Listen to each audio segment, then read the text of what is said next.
ritual. That small thing to keep us focused.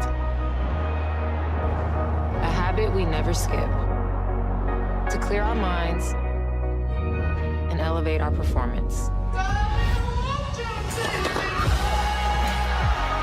But what do you do to keep your head in the game? To drown out the self-doubt and support your mental health. Maybe you surround yourself with positivity. Or you need to center yourself. Because being your best isn't just about taking care of your body. It's about taking care of your mind and mental health. Discover the resources you need to keep your mind focused and your mental health a priority. Toda mi gente lo siente. Toda mi gente lo siente. Toda mi gente lo siente. Toda mi gente lo siente. Toda mi gente caliente. Toda mi gente lo siente.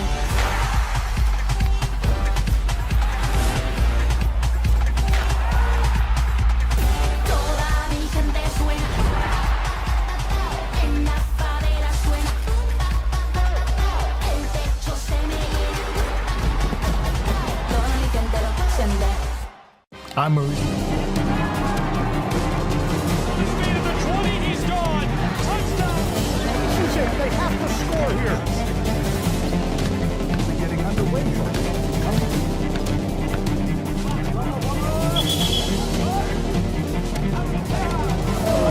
LaFayette, walk-off home run.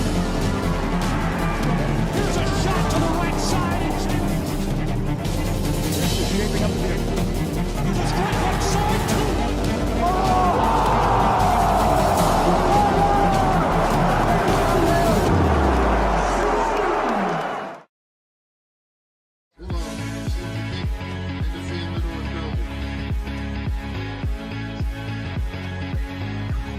Welcome to Trion, Georgia, and inside of Sam R. McCain Stadium, we're at Clarence Blevins Field, home of the Trion Bulldogs. Now, is he on the air? Yeah, you're on the air too, Tim. Welcome. We're on the Southeast Sports Network, and soon we will be joining up with our coverage, Lafayette's Georgia 93.7 on the airwaves. I'm Gabriel Schrei, Sean Butterbean Green here with me, and Tim Hall back in the studio. What promises to be a really good one between the Ramblers of Lafayette and the Trion Bulldogs as they take to the field.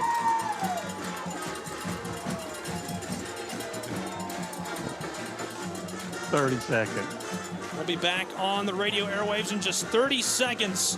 Butterbean, this promises to be a really, really good matchup between these two sides. A quick look, a quick overview. Lafayette is 2-1 this season, 1-1 on the road. Trion's Bulldogs 2-2, and they've only played once at home. They didn't lose that. They're 1-0 here on this field. Okay, you're on the air. Welcome back on Georgia's 93.7 and inside of Clarence Blevins Field in Sam R. McCain Stadium.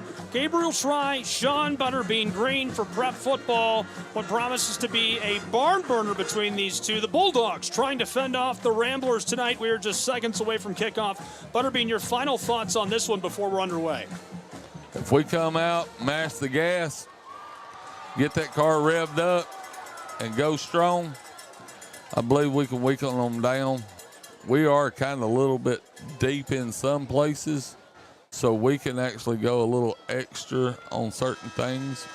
But I think it's going to come down to special teams tonight.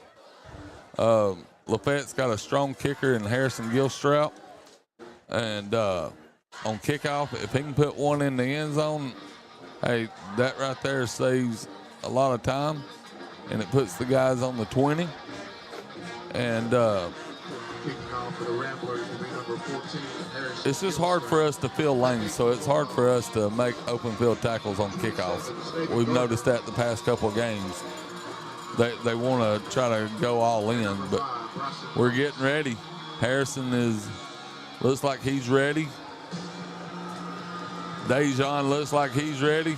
Kickoff is away from right to left, and we are underway between the Ramblers of Lafayette and the Trion High School Bulldogs. Return from the 15, and he's wrapped up immediately, going nowhere this time out. Looks like he made it to about the 21-yard line. First and 10 from the 21-yard line. Not a bad start. Obviously, you want to come up with more than that.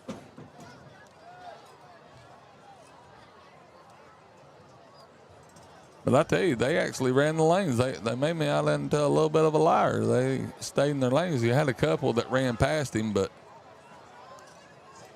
they're getting better and better each week. I tell you, it's going to come down to Huggins tonight and DeJohn on the ends, our defensive ends. Coming in, them Spurs, I'm telling you, them boys are quick. From the 21-yard line, working left to right, it's the Trion High School Bulldogs. Man in motion up front is Lowridge, the tight end. Here's the give to the right side. He's right behind Lowridge, pushing his way forward. 6-yard gain as the official will move him back and call it 5 at the 26-yard line. 2nd and 5 as we are just getting started, 10 seconds into this one. That was a tackle by Huggins, number 3. I tell you, he has been a great asset to this team this year. Huggins has.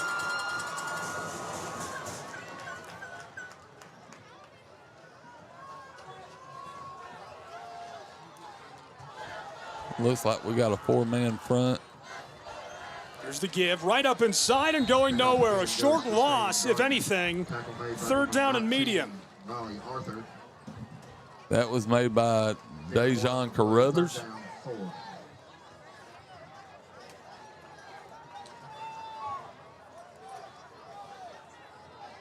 Andrew is a senior and Dejon is a sophomore. And I'm telling you, if you've ever seen that movie, Remember the Titans, they look like them two guys on that movie. To the close side, pinballing his way off defenders, 1st down and more. That easily moves the chains. A 12-yard gain when they needed 4. And Lake Allen gets it done. The junior quarterback adds to his massive 250 yards on the ground.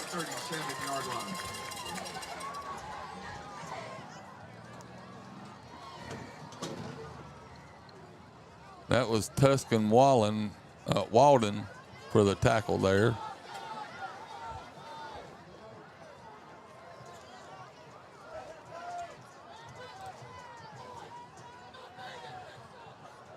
Bulldogs working left to right, 10:39 to play in the Over first snap snap. over the head of the quarterback, and he's dragged down. A massive loss on 1st and 10 as Dejon Carruthers, the sophomore, gets another one in the backfield. He's had a massive season at that defensive end spot. He held him up, and Huggins came in and took him out. Hey, I'm telling you, them two guys, they're amazing to watch. If you're out on a Friday night, you want to come watch two good athletes, you come and watch them two. Great play for the Ramblers for a massive loss. It's now 2nd and 27. The football on the 20-yard line of the Bulldogs. They've got a long way to go. Allen to the close side. He's smacked as he gets just over the line of scrimmage. And maybe no gain as it'll be 3rd and very long with 10:15 to play in our first quarter. So Dejon held him up, and now you got Huggins running from the other side of the field that knocked him down. The 1-2 punch right there. Let's just call them thunder and lightning. I guess.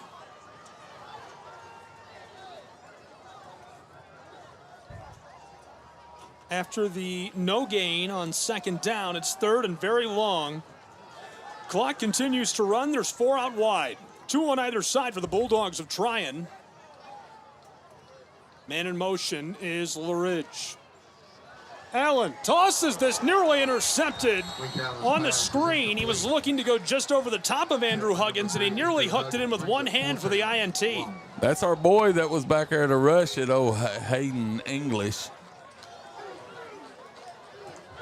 They're going to punt it away here, but while they do, or while they get set to punt, a quick look at our player to watch for the visiting Ramblers. It is going to be Hagen English. Great force inside of the tackle box. He's got a great nose for the ball, extremely active on defense, and 27 total tackles already in 2025.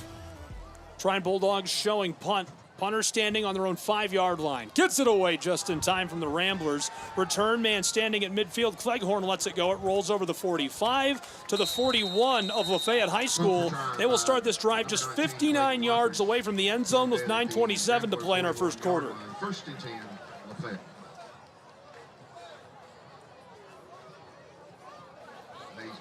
So out of all that, in 3 plays, they only made it like 7 yards total, but that oversnapped the quarterback, went along, helped out a lot.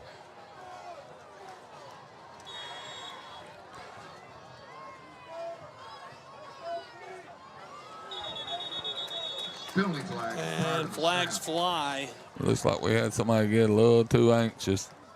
It happens. I'm a little excited. Yeah, I mean, Ramblers are going to be marched back 5 yards with 9.5 minutes to play in our first, where we're scoreless between the Bulldogs and Lafayette High School.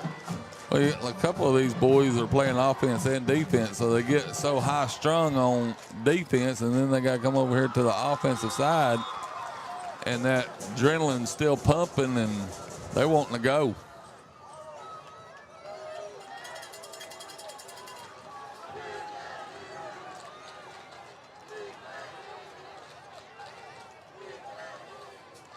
Ramblers right up inside on 1st and long. They'll get 4 yards back as they reach the 40-yard line.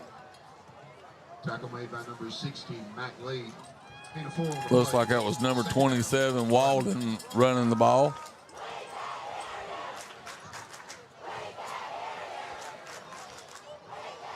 Trion Bulldog fans are letting us hear it.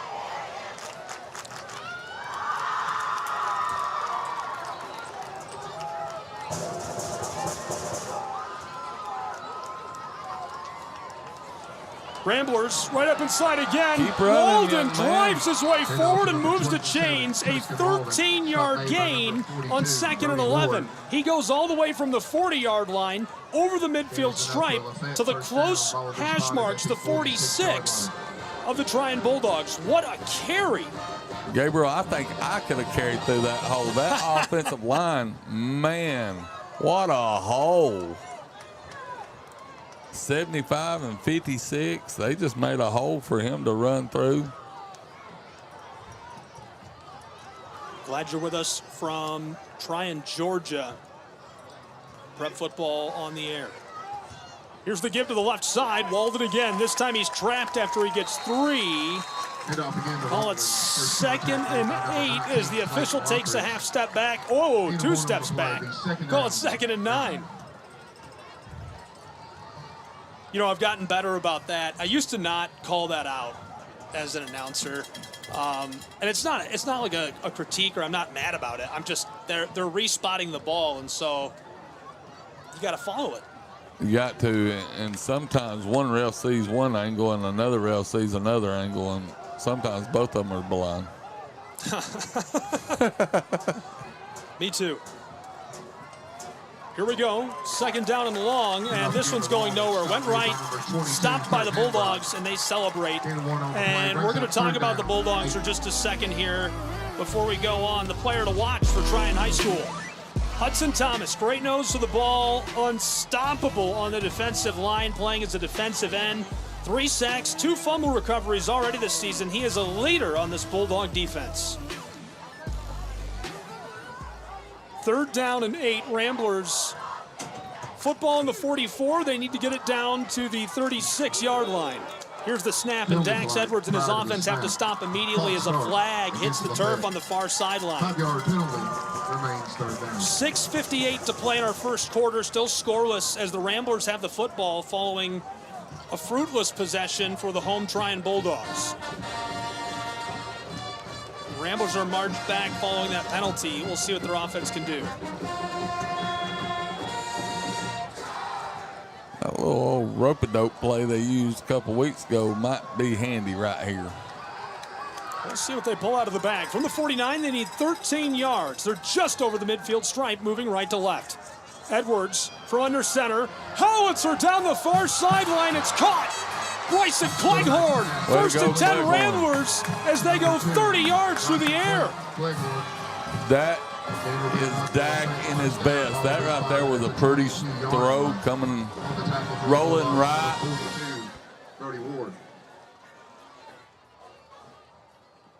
Beautiful throw, Dax. What a catch. What a catch by Cleghorn. He actually had somebody hanging on him. He's been the guy. 6:24 to play in our first, this time right up the gut. And that wing T offense continues to roll. Roll, Ramblers, roll. They go forward for 6 yards. Butterbean, at this point, it's almost undeniable. Ethan Thompson has got something cooking in Lafayette, Georgia.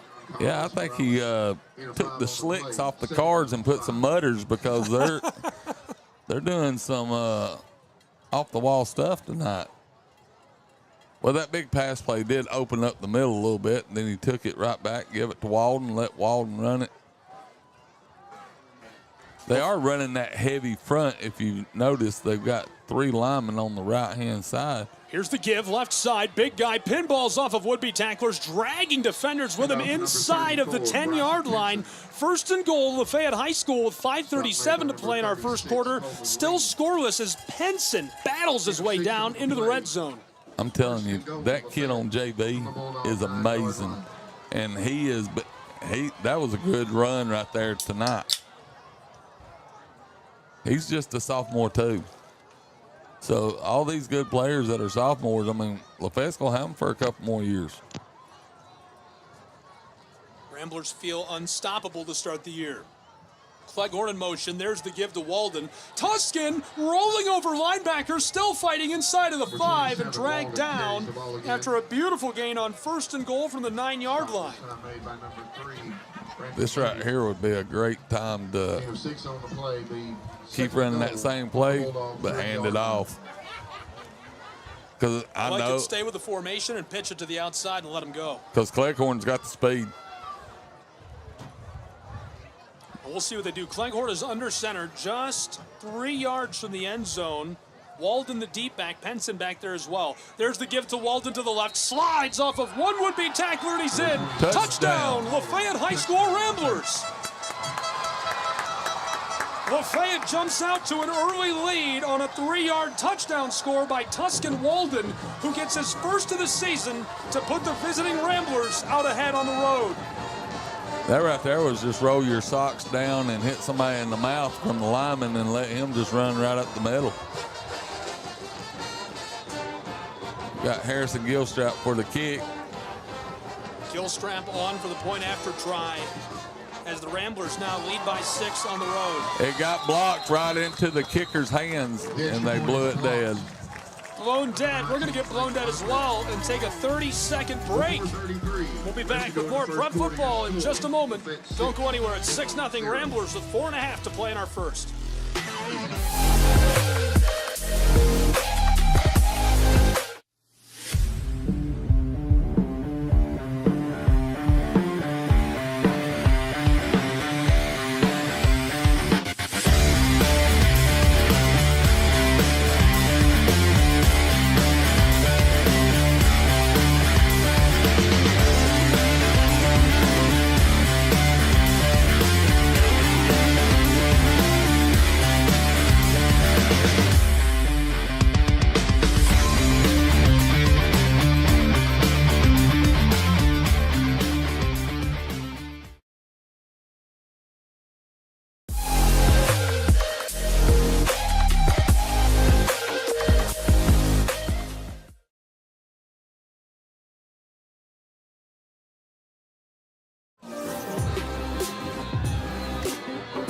Just seconds away from this being kicked back to the Trion Bulldogs for their second possession of the day.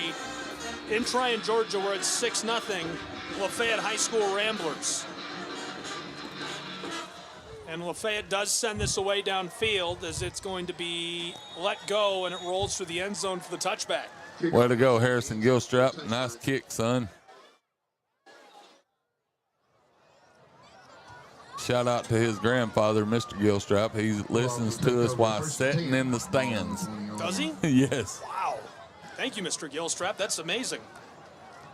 He loves listening to the radio, and he sits there and watches the game and listens to us through his headphone. I'm sorry you had to hear that, Mr. Gilstrap.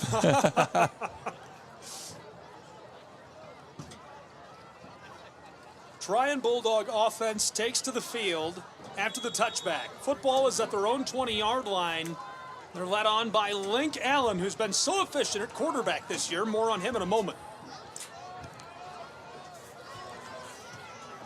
Pitch on the end around, coming to the close side across the 20-25, and he's tripped up and dropped as he reaches to the 26. Nice crafty end around. Brandon Ludy gets it. The senior can't quite break through as he's tackled down by the Ramblers' Logan. 6 on the play, 2nd down, 4.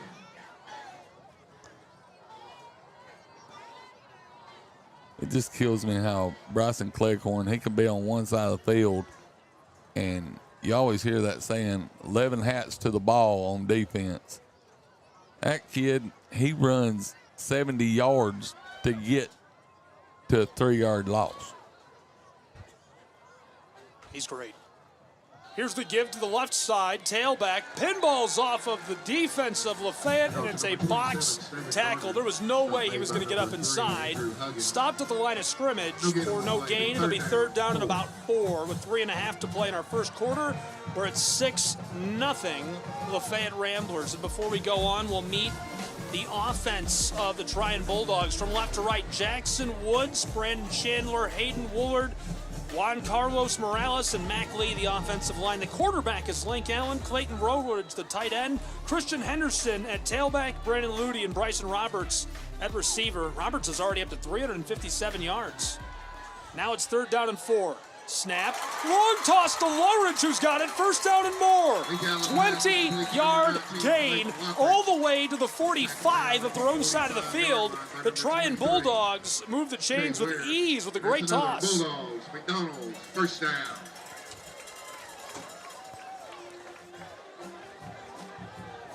Is there a 1st down around here that McDonald's doesn't sponsor? He owns every McDonald's in North Georgia. I can tell he sponsors every 1st down in North Georgia. He's a great guy. He really... To the close side, in trouble, stopped and dropped. He got about 3 yards. They're going to mark him for 3. They wanted to give him 4. They give him 3. That was Hayden English again for a tackle. And that's the Roberts who I just mentioned when we met that starting lineup with the catch and run. Well over 300 yards on the year. The defense of LaFayette, the defensive backs, Riley Arthur, Bryson Cleghorn, Maddox Torbett, Jordan Riley. The linebackers, Josh Frank, Hagan English, and Andrew Huggins. The defensive line from right to left, Isaac Bradley, Avery McClure, Wooten Logan, and Dejon Carruthers, the impact man. Here's the give right up inside. Pushing forward, 3-4 yards, almost 5, 3rd down, needing just 3 yards. That's a really nice carry by the junior Coleman Lee, a converted tight end. Puts him over 50 yards rushing on the season with just under 2 minutes to play in our first quarter. We're at 6-0 Lafayette. And you know one thing about the Carruthers kid, what makes him so powerful on the line, he squeezes everything into the middle. Like, he don't let nobody get outside. He hits the outside shoulder of that tackle and just pushes him down into the hole and then bounces off and makes the tackles. I mean, he's just playing pitch perfect line. Right up inside on the keeper, and it's Coleman again who moves the chains. 1st and 10, Trion High School. Bryson Cleghorn came in there with a decleater. Decleater is right. He came right underneath him, flipped him end over end. Cleghorn was 2nd team defense for 3A Region 7 last season. He's already over 15 tackles this year in just a couple of appearances. But I think he's much more of a menace on offense. He's so fun to watch. He's so quick, and he plays bigger than what he is. Quarterback takes the snap, wants to throw. Tosses long down the sideline, and it's dropped. He had cooked the defensive back. Bryson Roberts goes down. Got but laundry. On the far sideline, there is a flag. Got the yellow towel on the flag out there. Penalty flag. Play. Looks like Thompson it's against Trion. Yeah, I think so. It looks like they're going to take it. Ineligible receiver downfield against the Bulldogs. So the Dogs suffer the flag on 1st and 10 from the 45 of Lafayette. They're going to move him back. 50.7 seconds on the clock. 5-yard penalty remains 1st down. It's 6-0 Ramblers as we're almost done with our first quarter. So glad you're with us. Gabriel Fry, Sean Butterbean Green. Great game so far. A lot of fun between these two. I knew it'd be good, but this is a blast. Got a player on that shouldn't be on as the quarterback hurries him off and actually sent him to trips left. We'll see if he tries to throw it that way. Allen takes the snap and rolls to the far side. Looking left, tosses this downfield, wide open, and he overshot him. His intended target, Staven Gardner, the junior, is wide open, and he just overthrew it. And he was being pressured. We had one running about 125 across the field right at him. 125 is right. Great crowd tonight in Trion, Georgia. Both sides of the stands are pretty much full. Rambler faithful have traveled very well. Trion Bulldog home crowd is strong as always. And both marching bands sounding great. On cue, here's the Ramblers making some noise. Allen gives it to the right. Sliding off of would-be tacklers. It's 3rd down and long as Huggins gets to him. And y'all may think we're just repeating these numbers over and over. No, these kids are everywhere.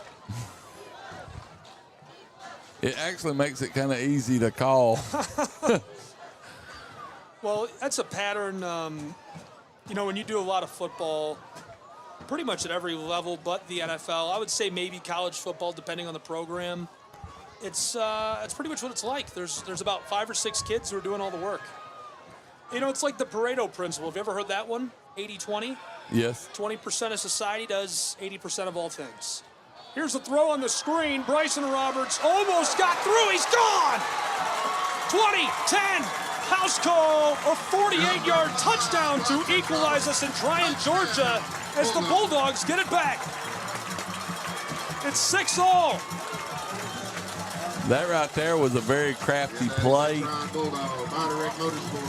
A dangerous play, but it worked to their good. He actually, y'all didn't get to see it, he rolled left and threw it back at the line of scrimmage where his running back was. Very, and there wasn't nobody there to stop him. Now for the point after try, the Trion Bulldogs to break the tie and take the lead by 1. PAT is up, away, and through. And it is 7-6 in Trion, Georgia. At the end of the first quarter, your score. That'll do it for the first quarter, 7-6. We're headed to the second quarter where the Bulldogs are leading the Ramblers by just 1 point.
About ready to kick off as it is 7-6. Trion Bulldogs are leading the Ramblers after they hit the PAT. What a great screen it was. Allen dropped back in the pocket, kind of faded away. He was running to the left as the Bulldogs were driving left to right. And as he was running to the left, he turned around and whipped it across to Bryson Roberts, who was in the middle of traffic, got a couple blocks, broke away, went 48 yards to the house as kickoff is fielded by the Ramblers. Return man across the 20. Now at the 30, still on his feet and slips out. Cleghorn says he didn't go out, but the officials insistent blowing the whistle. Got a player down for Trion, number 19. Hopefully he's all right. Slow to rise. Coach is out there checking on him. We'll see what the verdict is in a moment as a hush has fallen over the crowd in Trion, Georgia. You know, I just want to throw out real quick for everybody that's watching, just pray for the Artemarchi family losing that young man this past week there at their school, 16 years old. I'm praying for his family, praying for his friends in the school, just wanting to give them a nice shout out there. We stand with y'all. LaFayette knows what that means. First and 10 Ramblers. Ball will be spotted at the 33. We as a culture, especially in North Georgia football, we hate playing one another, but whenever it comes down to something like that, Bulldogs. we have open arms and our prayers are going up for the Artemarchi family. Go see Derry Maddox and the staff. Well said. It's been a rough week. Both residential and commercial. Thinking of you right now, wherever you are. I hope you know that we love you, and I hope you love us. It's been a tough week. Just got to show love, man. You know, there's so much hate in this world. Then we should do like the Bible commands. Love one another as you love yourself. And if we just did that, this world would be a whole lot better place. So a timeout on the field by the Trion Bulldogs, who weren't too sure about what the Ramblers were going to run. 7-6, Lafayette is trailing to the Bulldogs of Trion High School on the road with 11:54 to play in our first half. Welcome inside of Sam R. McCain Stadium. About ready to get started with our first drive of quarter number 2. Gabriel Schrei, Sean Butterbeat Green, first and 10. From left to right go the Ramblers. Edwards from under center, rolling far side. Scrambling with it. He's got 5, 6, 7, and he's dragged down a gain of 9 yards. Second and short for the Ramblers as they get over the 40-yard line, almost to midfield. They're down to about the 42 and need 1 to move the chains. That was a good run by Dax. A lot of people don't know Dax. First game of the season, got a little banged up. Got his wheels knocked around a little bit, and he's came out pretty strong.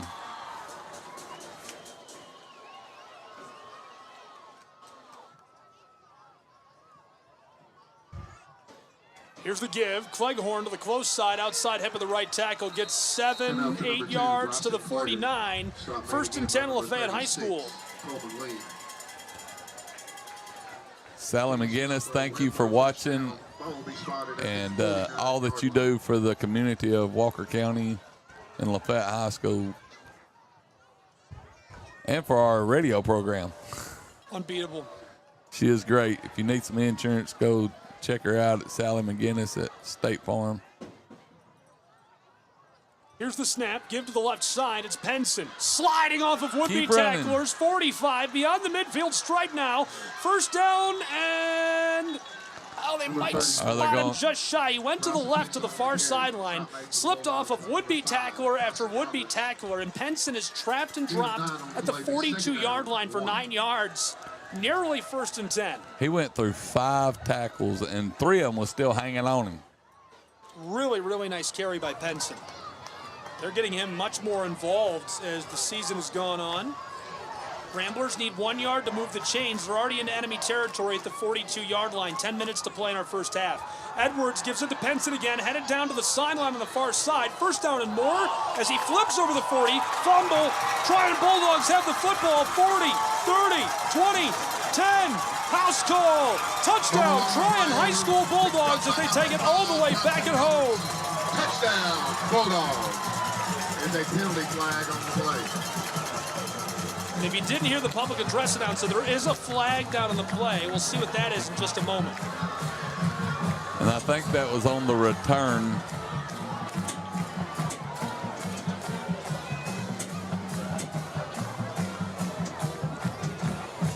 You know, sometimes you do stuff that you're just phenomenon, but that right there, that ball bounced right into his arms, right out of Bryson's arms and straight up to him, and then it looked like he just split the sea and ran.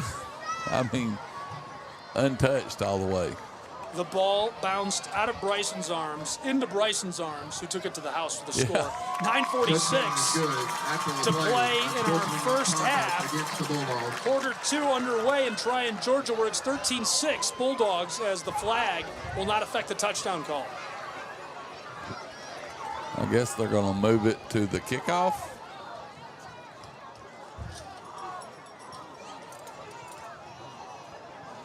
He didn't really give. What is happening? There's definitely some confusion right now. Coaches running out onto the field.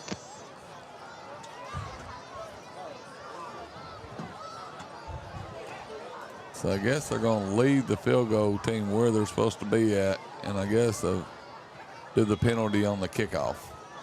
That makes sense. Yeah, you wouldn't want to do it on the PAT.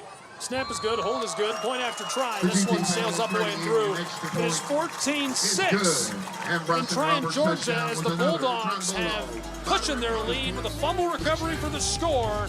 58 yards to the house. We'll be back.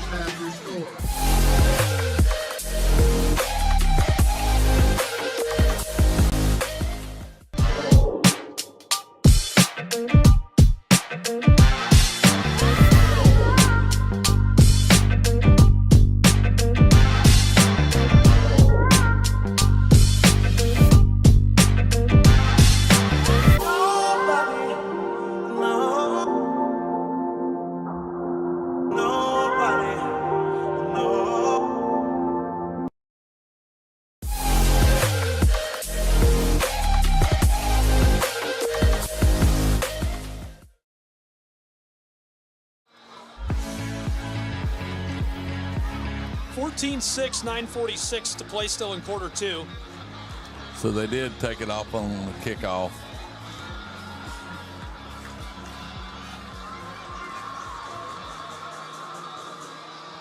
And they're going to adjust the spot on the kickoff back to the 25-yard line, as Trion High School's Bulldogs will kick it from right to left. And again, they cushioned their lead just seconds ago with another touchdown. Our guys need to move up about 5 yards.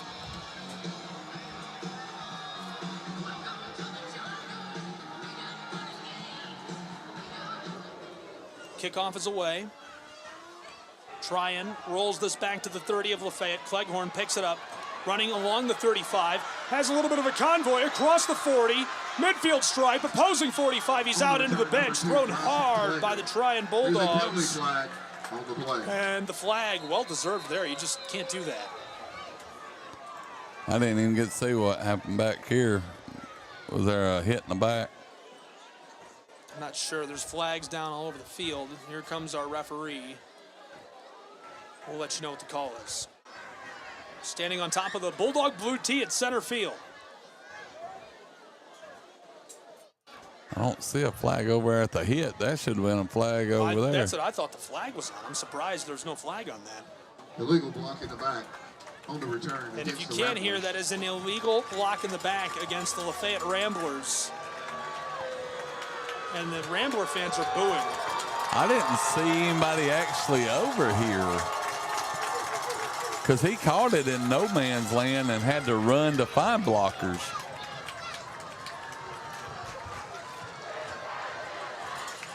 And the Trion Bulldog High School fans are chanting, "You can't do that." Can't do what? It looked like 2 Trion players hit themselves, and they just give us a penalty for it. You know, I think it frustrates. Fans at times to hear me call such an unbiased game on local radio like this. I get it. I got to say, at the risk of being a little biased, that was definitely not a penalty. Here's the give to the left side, and he goes down after a gain of 3 or 4 yards. You know, I put a lot of work into trying to not be biased and not hurt the officials. Like, I don't want to run down some guy that's just trying to help high school football happen. We have an officiating shortage. But man, come on. But that was not a flag. And then they missed the big hit. That's a safety issue in my mind, right? Like, you can't let guys get thrown into the bench. That's a steel bench. And not just here at Trion, if you know where the bench is right there at the bleachers. So it happens. There's no give. Here's the give to the right side, right up the middle, 4-5 yards. The Ramblers driving forward for a nice gain. Football will move from the 28-yard line down beyond the 30 to the 33. They're moving left to right with 8:46 still to play in our first half and trailing 14-6 to the Trion High Bulldogs.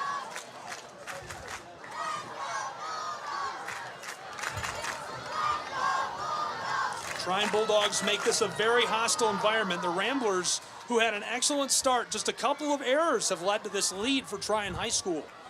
We'll see if they can clean it up before the half. 8:20 to go in quarter two. Great fake. It works on me, but not the defense. It is enough to move the chains, though. So they faked the end around to Zion, and instead, right up inside, the gain is 4 yards, 1st and 10. I thought Zion had the ball, too. That's a great fake. That's a great fake. And I was like, why is the fullback going through the middle whenever he's got the ball? And then I was like, oh, he's got the ball. So Dax did a little rope-a-dope on me. 8 minutes sharp to play in quarter two. Ramblers now from the 36-yard line at their own side of the field. In trouble, trapped, dropped, rolled over by the defensive line of the Trion Bulldogs. Great tackle. They're going to credit Hudson Thomas. He gets some help. Brody Ward coming through as well. In total, 4 tacklers on top of the ball carrier. I don't even think anybody blocked. It was like, he went to hand the ball off and bam.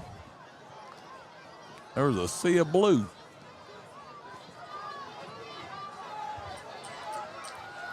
Dax Edwards from under center. One receiver split out wide. It's 2nd and long. They need 12 from their own 34. Ramblers. Toss to the left, the far side. Caught. Centel makes a man miss. 1st down and more out at the midfield stripe. 1st and 10. LaFayette High School Ramblers on at least a 16-yard gain. They're going to mark him for 17 as Centel catches and runs. You know, Dax, that was a good 2-step throwback. Nice, easy pass and catch to Centel. And then let just Centel do his work. There's not too many people that can guard Centel on one-on-one. He's just too quick.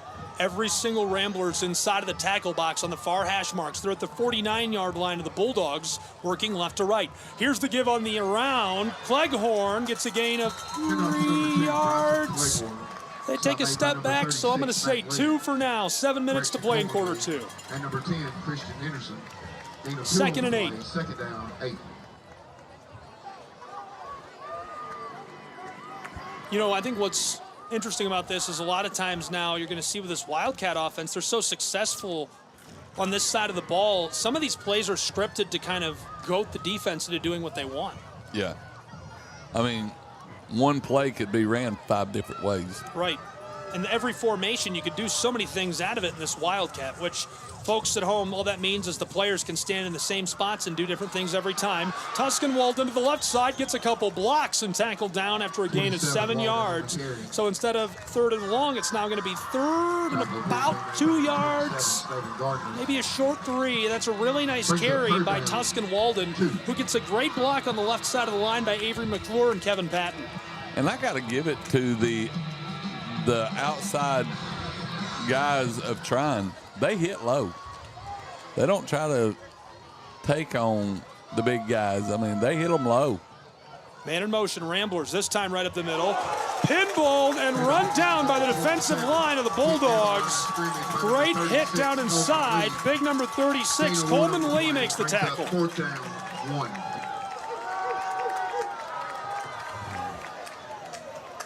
Come on, guys. Let's go for it. LaFayette High School needs just 1 yard to move the football in Trion, Georgia. 5:30 to play in quarter two. It's 14-6 Bulldogs. We'll see what the play is. Butterbean's watching for a fake. They're on the far hash marks, working left to right. 5:20 in quarter two. Ramblers need 2 feet to move the chains. LaFayette High School pushing forward. Edwards bounces to the outside. He's got the ball. 1st down and more. 5 yards. 10, still fighting to the sideline as they finally push him out towards the bleachers. LaFayette High School moves the chains. There's a Trion Bulldog who has ripped the helmet off of the Rambler quarterback, and they are fighting on the sidelines as a flag is tossed high into the air. Dax Edwards has his helmet pulled off. The quarterback facing a little bit of a menacing task, trying to escape the jaws of that Bulldog defense, and now the officials will come together to make the call. They missed a hit like that already on the far sideline where a Rambler was put into the cement in the bleachers. And again, I just objectively, like, I can't watch kids get pushed into cement. This is football, not beat each other up. Face mask is the call against the Bulldogs.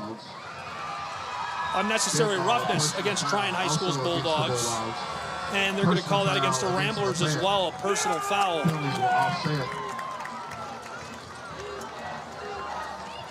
And the Rambler faithful on the road are chanting, "You can't do that," in retaliation to the Trion Bulldog rowdy crowd, who has done that a couple times already tonight. Love it. That's a lot of fun. 5:06 to play in our first half. 14-6. Trion Bulldogs leading. The penalty and the impressive, by the way, play by Dax Edwards, who pinballs outside on the fake and has a gutsy, tough run for a quarterback, makes it 1st and 10 for the Ramblers just outside of the red zone at the 26-yard line of Trion High School. LaFayette, man in motion. There's the give. Tuscan Walden right up inside between the left guard and tackle, and gets a gain of about 3 on the far hash marks to make second down more manageable. You know, Trion sealed the end, but whenever Dax is just special. I mean, he got hit in the hip and just spun off of it and ran, probably 10 more yards? I mean, that was good heads up by him, not giving up on the play.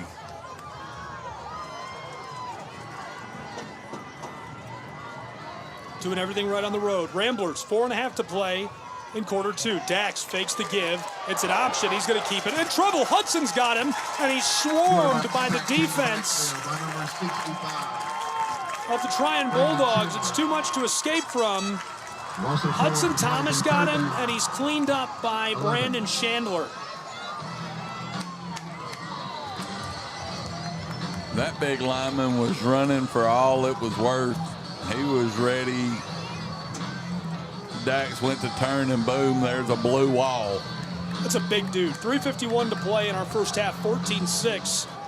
Bulldogs are leading. Trion is back on their haunches as the Ramblers are just outside of the red zone. 3rd and 11. Here's the snap, whistle. The flag thrown on the far sideline. It's a false start against LaFayette High School's Ramblers. 5-yard penalty remains 3rd down. So they'll lose 5 more yards. They need 16 to move the chains and keep the red zone attempt alive. We could have scored a touchdown by the false starts. We've had 3 this drive. That's 15 yards. We're only. Now the ball's back to the 31-yard line. Ramblers need 16. They need to reach the 15-yard line to move the chains and keep the drive alive. From the center of the field, Edwards, a howitzer down the left sideline. Ramblers man goes down, and the flag flies at the last moment. You're going to hear some rowdy fans now. Porter Centel, some hand fighting. Now, whether or not that was enough for the flag, I can't tell you, but what I can tell you is that Centel certainly draws it. Had the defensive back all over him. Mills is the one who draws the flag, and we have a player slow to rise for the Ramblers after that. 3:15 to play still in our first half of action, quarter 2, where it's 14-16. Trion Bulldogs lead. We'll return in just a moment with more Prep Football. Pass interference against the Bulldogs.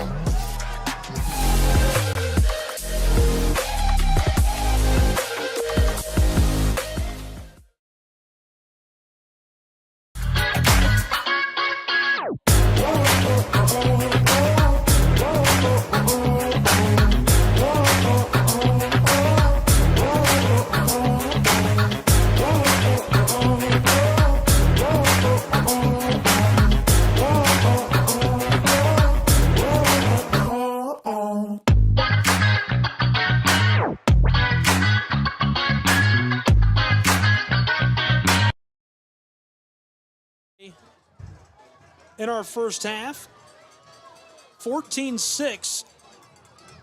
Bulldogs out in front. There's the give right up inside, trying to push forward. A helmet comes off again.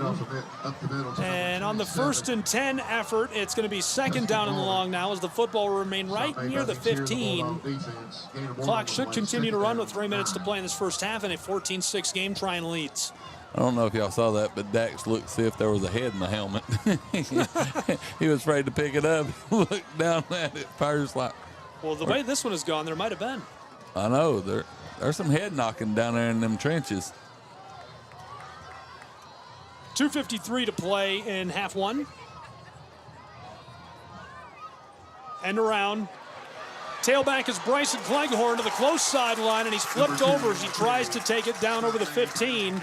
Really nice tackle by Trion High School, and it keeps LaFayette right near the line of scrimmage. Brings up 3rd down. I mean, they're Trion's corners, they can tackle. That's a great contained by defensive back. He broke down and just went low. That's probably the hardest thing to teach a player is to go low. 100%. I mean, because you don't want to try it in practice. 100%. Because then you hurt your own team. But if you can teach them on dummies to hit low, that's what stops outside containment. 2 minutes to play in half one. Edwards rolling to the far sideline, evades a would-be tackler, gets a block, sliding off of defenders, gets about 4 yards to make it 4th down and short. On the run, stop made by number 36. For Lafayette High School, 1 minute, 45 seconds to play in our first half. The Ramblers need 3 yards to move the chains as they're now on the far hash marks. 95 seconds and counting as the ball is spotted at the 10-yard line down in the red zone. Again, the Ramblers need a long 3 to move the chains. Clock running. Lafayette wants to use every second of this first half. Football down to the 10-yard line, and a timeout on the field taken by Trion High School's Bulldogs. A good call there indeed. We'll take a timeout with them. 1:15 to play in our first half, 14-6. Trion leads.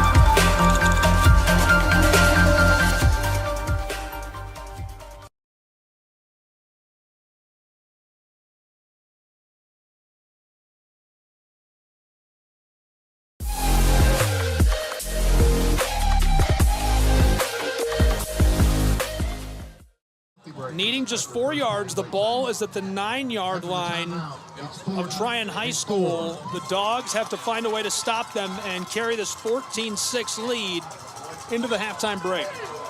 Gabriel Schrei, Sean Butterbean Green, 75 seconds to play in the first half. Dax Edwards backs up from under center. He's in the shotgun. He's got the big guy alongside him. Edwards glances both ways, and the whistle sounds. Now the Ramblers have taken a timeout. They try to draw the Trion Bulldogs off sides. We'll take another quick 60-second break and return in just a moment with more high school football.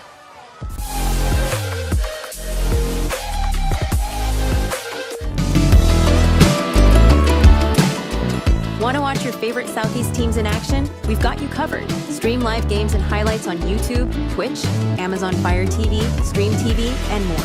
For all the details, visit our How to Watch page at sesnsports.com. It's your one-stop guide to catching every play, every time, wherever you are. The Southeast Sports Network, bringing the game to you anytime, anywhere.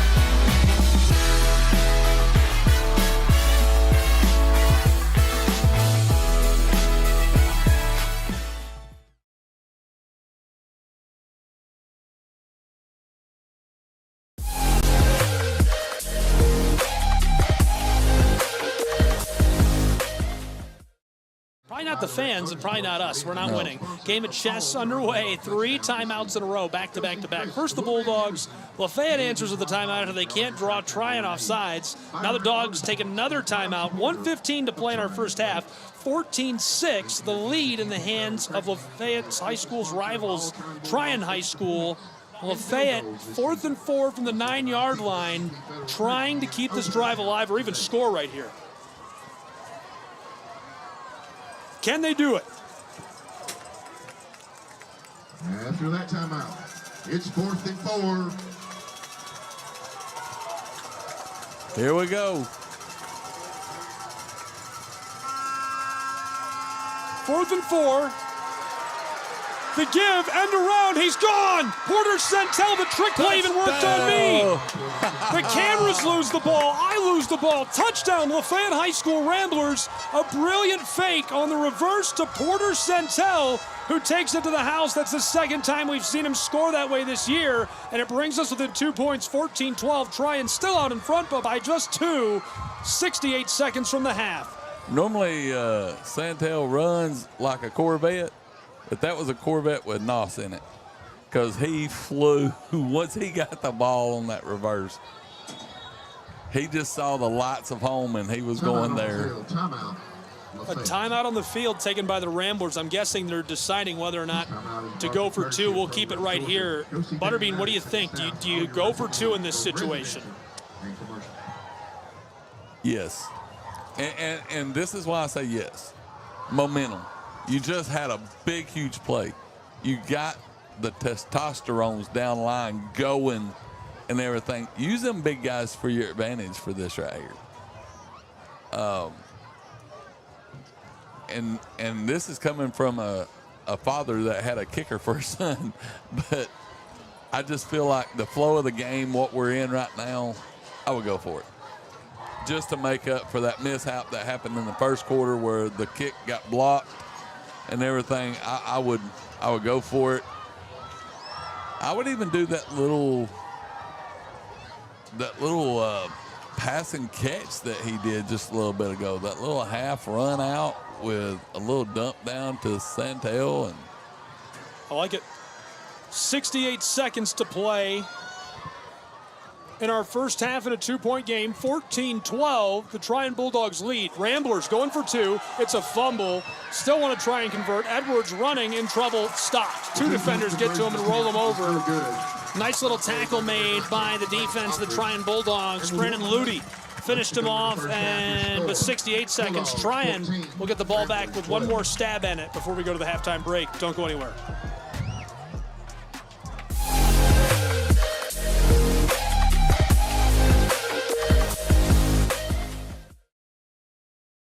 The Southeast Sports Network is now on Amazon Fire TV. Now you can download the SESN app and watch on any Amazon-enabled device, such as your Fire Stick. The easiest way to download the app is to go to our website, find the Watch SESN tab, and click Fire TV app. Then just select your device from the list. That's it. Free and easy. Enjoy watching the Southeast Sports Network on your Fire TV, Fire Stick, or Fire tablet with just a few clicks.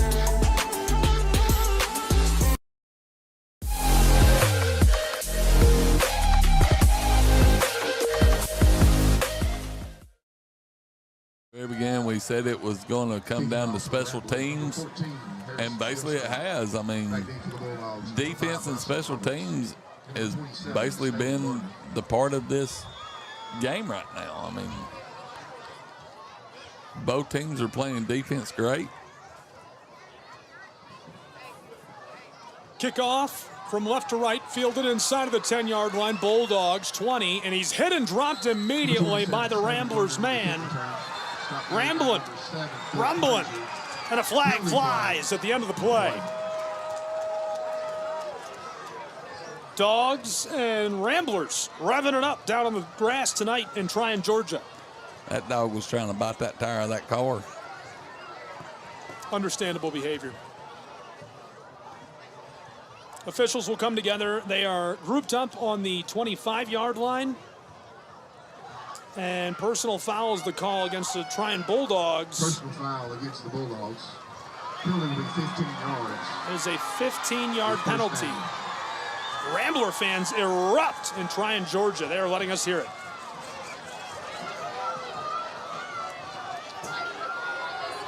So that was against Trion, 15-yard personal foul. The Trion coach did not like the call. He was giving it to the After the penalty, the man in the stripes. Bulldog 11-yard line.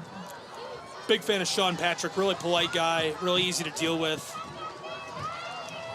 And he is still giving it to the guy in the stripes. That doesn't mean he's a bad guy. He's a great coach, No, very nice great guy. coach. I'm a big fan of the entire staff. Jason Lanham, the athletic director here, excellent guy.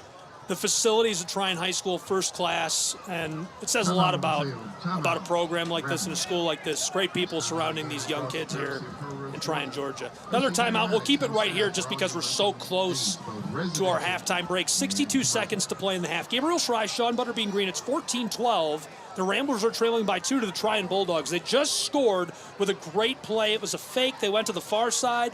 The reverse, they cut it back. And who is it? Porter Centel. He's free. He's wide open. He's running. He's gone. He took it to the house. It's his second touchdown. He's scored that way this season and just continues his nice season for the Lafayette Ramblers. Great kid, senior year, having a great past couple of games. And you know, you always tell the kids whenever they're like 9th, 10th grade, it's going to come, and they keep putting in the work, and then their senior year, it finally all starts happening, and then they look back and say, man, you know, all that hard work finally paid off. So if you're a kid out there listening, you're 9th, 10th grade and everything, keep working. Keep pressing. Good things will happen to the ones that keep working. Hard work pays off, I'll say that. Dogs, thrown, it's caught. He takes the snap in the shotgun. It's 1st and 10. The pass is incomplete. The final ruling, drops back, looks left. It's almost caught by his receiver who cuts back to the ball, but it popped out as Stephen Gardner hit the ground. So instead it'll be 2nd down and 10. Following the penalty, the ball is spotted at the 11-yard line of Trion. They need to go 89 yards to the house if they want to score before the halftime break. 57 seconds to play in quarter 2.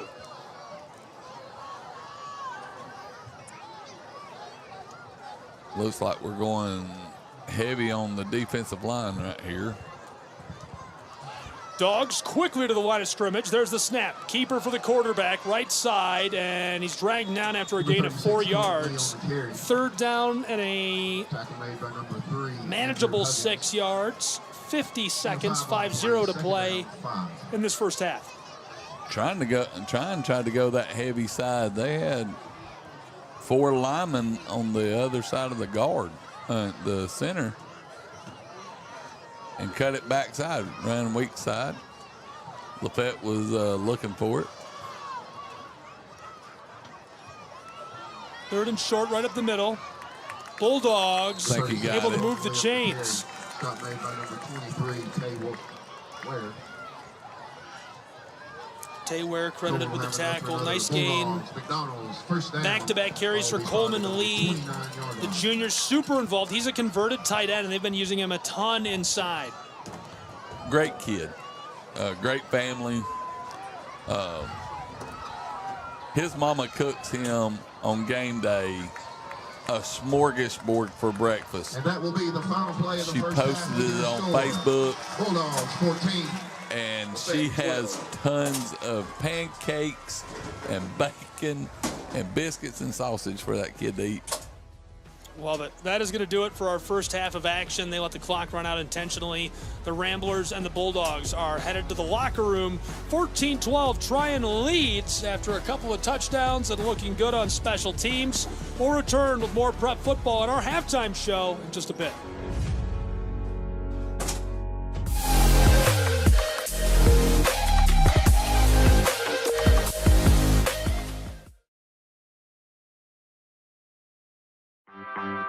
My West Hollywood story is exploring the iconic boulevards, endless shopping, and beautiful galleries. Inspiration is endless in West Hollywood. The neighborhood tells stories of established and emerging artists. You will find fashion and styles from all over the world here. A California sunset is the perfect way to end our day. We will take VIP tickets to this show every night. Our vacation is just getting started. This is our West Hollywood story. Come and find yours.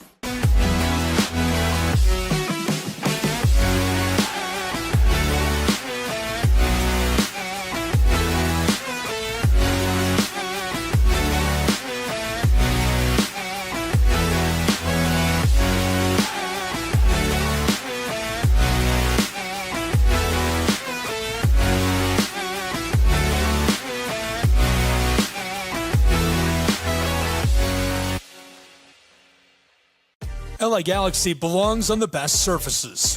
Whether you're the best player or the best fan, every goal, every tackle, every last-second battle, it all requires precision, performance, and passion. The LA Galaxy trust AstroTurf to provide the best surfaces, because champions deserve the best. AstroTurf, the official synthetic turf and hybrid field building partner of the LA Galaxy. My dad was a farmer. And when I saw him on a horse, the guy was bigger than life. One of the things that he had a hard time doing was showing the emotion. Maybe it was because the way he was raised, or believing that men provide and they don't struggle. But we all struggle. I want to show emotion to my kids. I want them to know when I'm happy, I want them to know when I'm sad, and I want them to see me working through things. The biggest reward I get from being a dad is watching my kids accomplish a goal, watching them light up. Nothing brings a bigger smile to my face. So I make my kids a priority. Whether it's hitting a baseball, a dance rehearsal, you name it, I'm there. They're gonna remember that they grew up loved. Be brave. Be there every day. And allow your kids to know that it's okay to struggle. That even dad doesn't know the answer sometimes, but we're gonna figure it out together. Firearms are the #1 cause of death among kids, but we know that healthcare workers can make a huge difference. This is why prevention is absolutely critical. It starts with listening to the community, leaning in on those conversations to better inform what is the approach that you want to take. You are the champions for change. You can be the catalyst for integrating firearm injury prevention strategies into your practice and really benefiting your community. Let's agree to agree that we all have a role to play in ending this crisis. In Major League Baseball, you could dream with no limits. You could become your hero, steal the show, or even start a new club. You could meet the moment and exceed the hype. You can write a new chapter of history and let your city dream again. This season, anything can happen.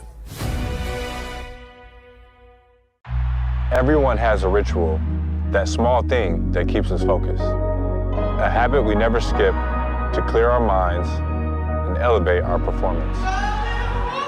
But what do you do to keep your head in the game, to drown out the self-doubt and support your mental health? Because being your best isn't just about taking care of your body. It's about taking care of your mind and mental health. Discover the resources you need to keep your mind focused and your mental health a priority.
Our South Carolina story is told through love.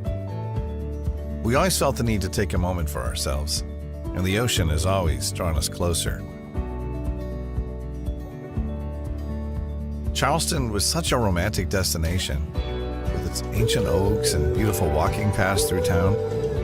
But we love hiking too, and Greenville gave us a perfect view. This is our South Carolina story. What's yours?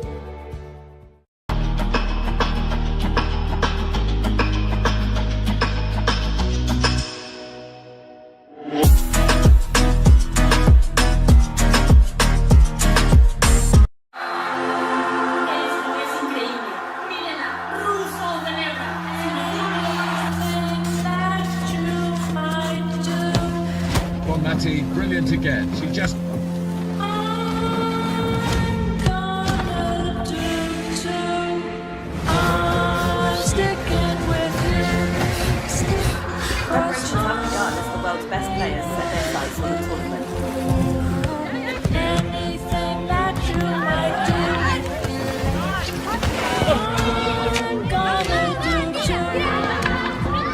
atmosphere is building here in the stadium, particularly this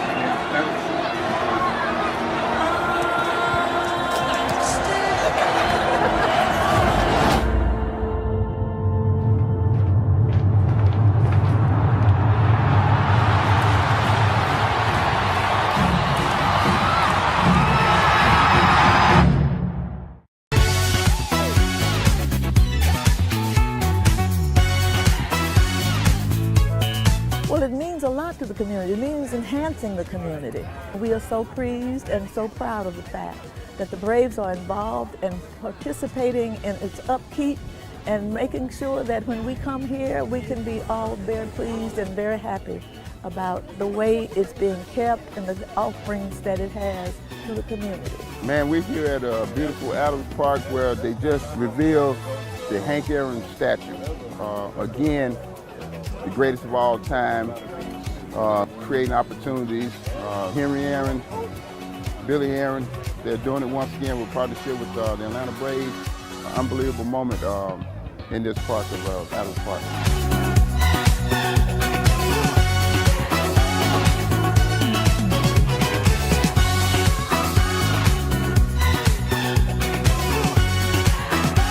Big things for our kids, just to have the inspiration that, you know, maybe one day they can be the next Hank Aaron. So I'm really proud of what the city has done for the community.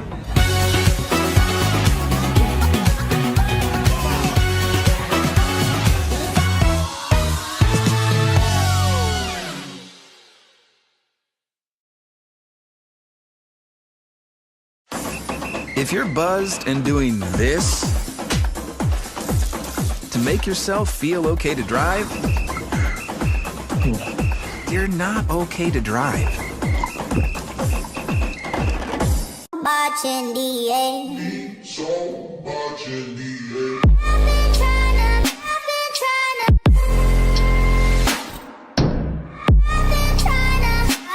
I'm scared.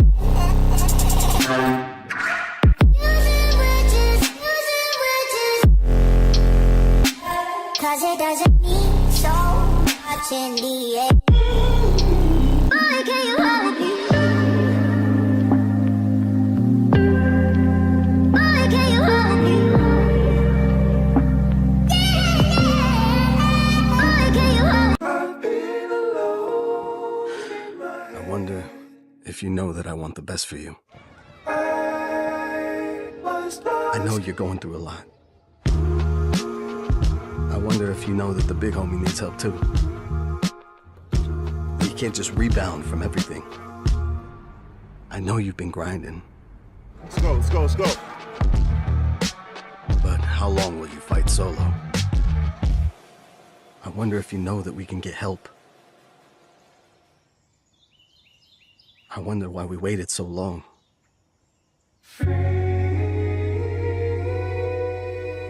Not wondering anymore. Love, your mind. Let's see how far we can go.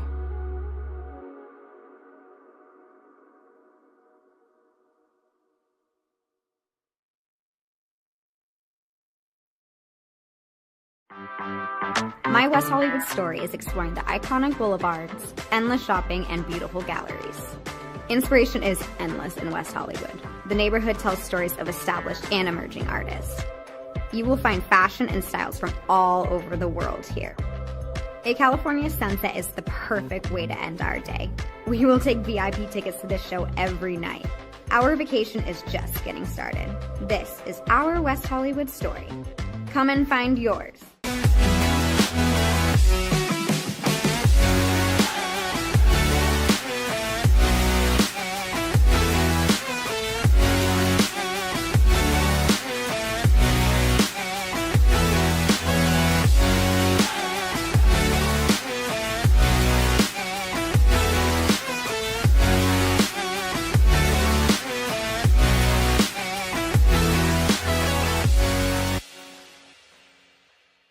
LA Galaxy belongs on the best surfaces.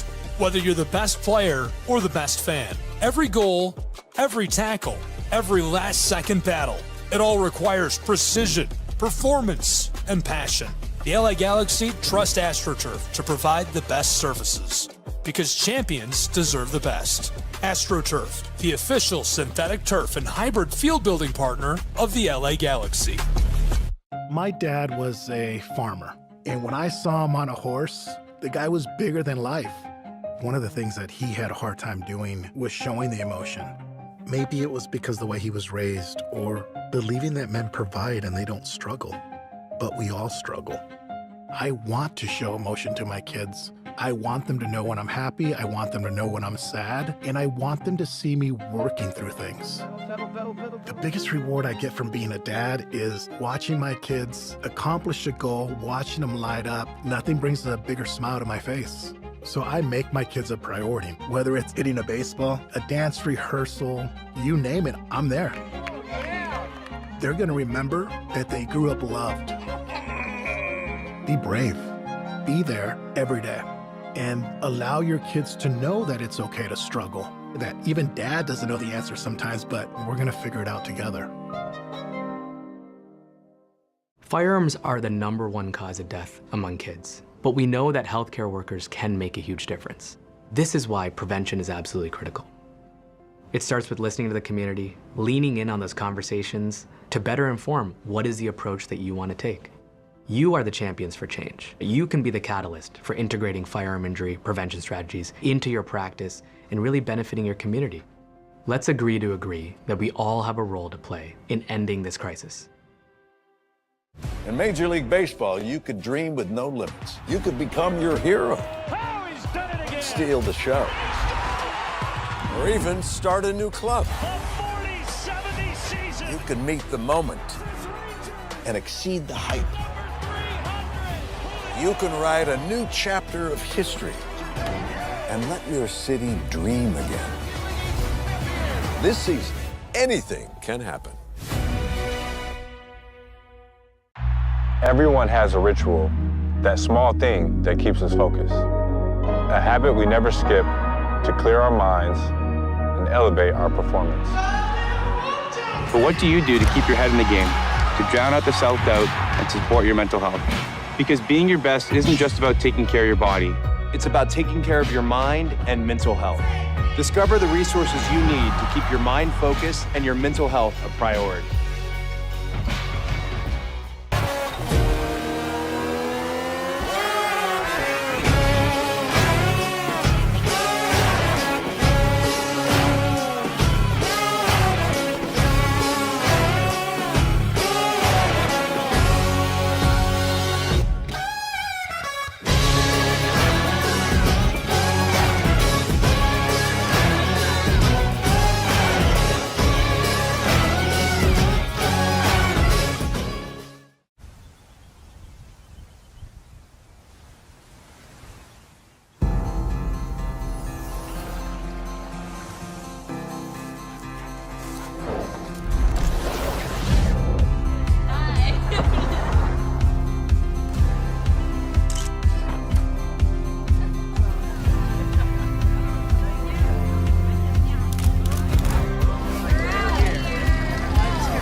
Our South Carolina story is told through love. We always felt the need to take a moment for ourselves, and the ocean has always drawn us closer. Charleston was such a romantic destination, with its ancient oaks and beautiful walking paths through town.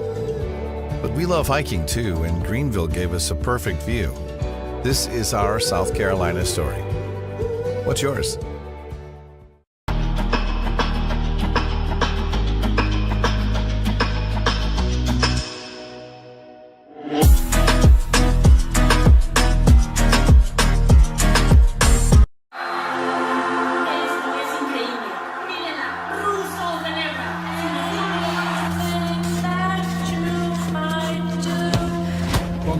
Brilliant again. She just...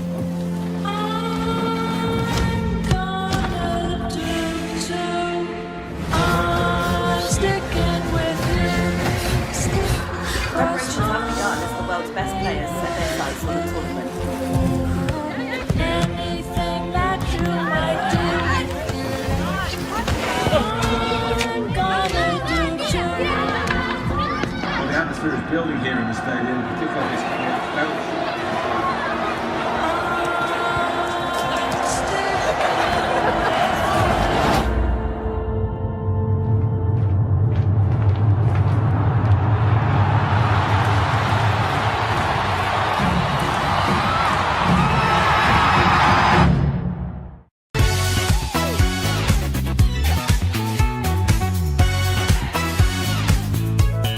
Well, it means a lot to the community. It means enhancing the community.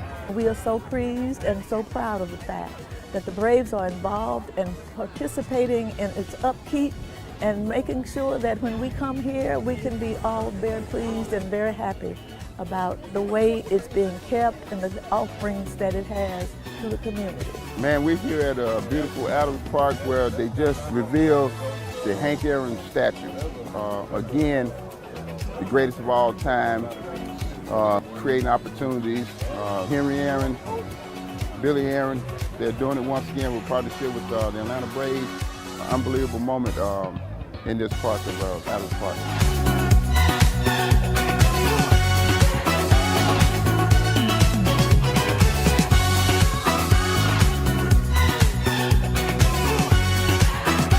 Big things for our kids, just to have the inspiration that, you know, maybe one day they can be the next Hank Aaron. So I'm really proud of what the city has done for the community.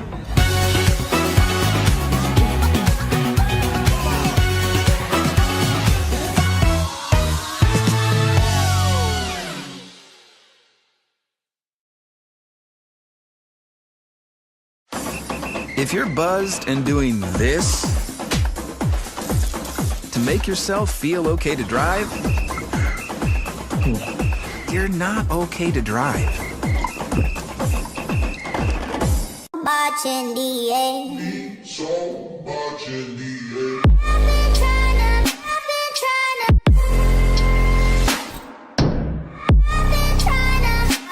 I'm scared.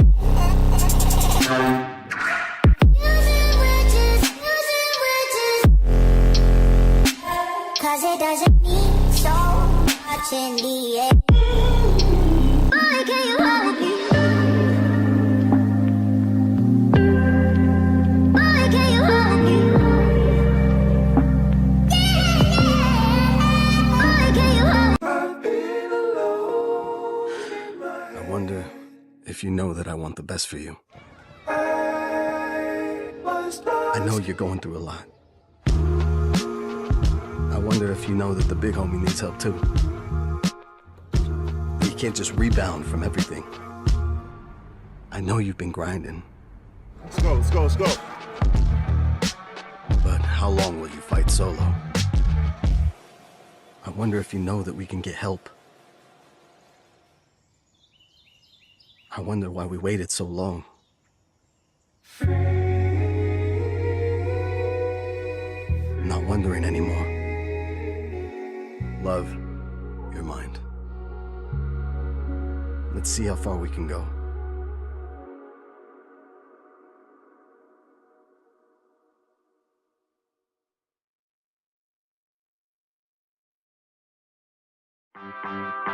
My West Hollywood story is exploring the iconic boulevards, endless shopping, and beautiful galleries. Inspiration is endless in West Hollywood. The neighborhood tells stories of established and emerging artists. You will find fashion and styles from all over the world here.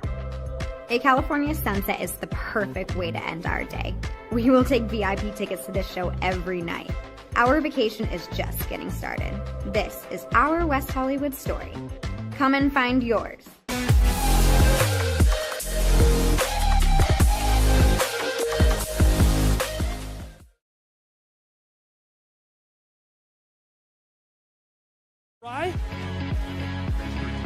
Sean Butterbean Green bringing you all the action. And I'm Gabriel Schrei. This promises to be a really exciting second half of action. Our first half was electric. It opened up with a Ramblers score and then a pair of scores in response from the Trion Bulldogs. They scored one on Big O, looked great, got by the Rambler defense. Then a scoop and score from 58 yards out for Bryson Roberts gave them a 14-6 lead. The Ramblers have a long clock grinding drive all the way down the field and punch it in just seconds before the first half ends. And of course, Trion doesn't do anything with that last 57 seconds. They just kind of let it run out and go to the locker room.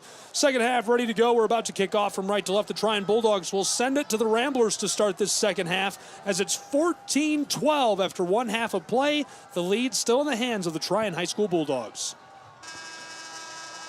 And we're off. There's the 0-0 ready. 12 minutes. Big shout out to Zach Cleghorn. Thank you for listening to us, Zach. Second half is underway. Bobbled loose. Trion Bulldogs out of the ball. Scrambling for it. Trion High School has the football.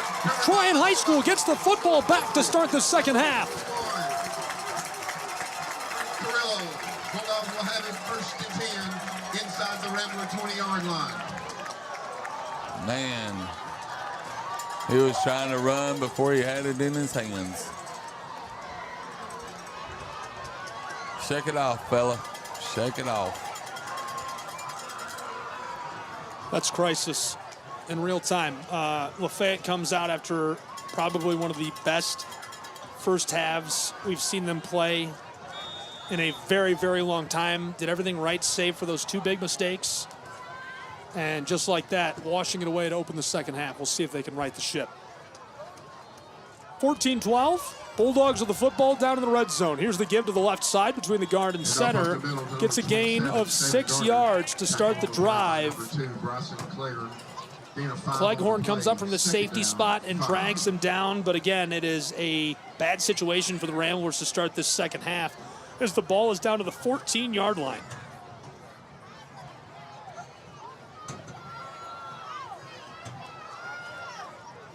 In the backfield alongside Allen, Staven Gardner. And they give to the other tailback, Coleman Lee. He gets about a yard. They do credit Gardner with the carry. Tackle made by number 52. Dragged down as he goes inside, nowhere to go. Third down. Patton gets him. 1 minute gone already in our third quarter as it's 14-12, 2-point game. Bulldogs lead, they've got the ball. It's 3rd down and 4 from the 13-yard line of LaFayette. Threatening to extend that lead even further.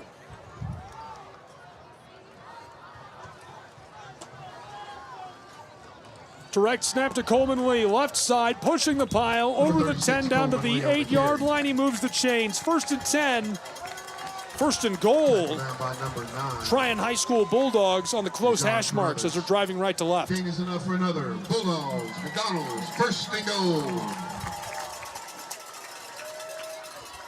They're back to the line quickly. LaFayette back in a defensive shell. Same side. Lee flips over the top of a linebacker and gets it to the 5-yard line. It's 2nd and goal from the 5. 10.5 to play in quarter 3. Bulldogs lead by 2 and looking to extend it with a touchdown. 2nd and goal from the 5. These boys right here need a stone wall right here.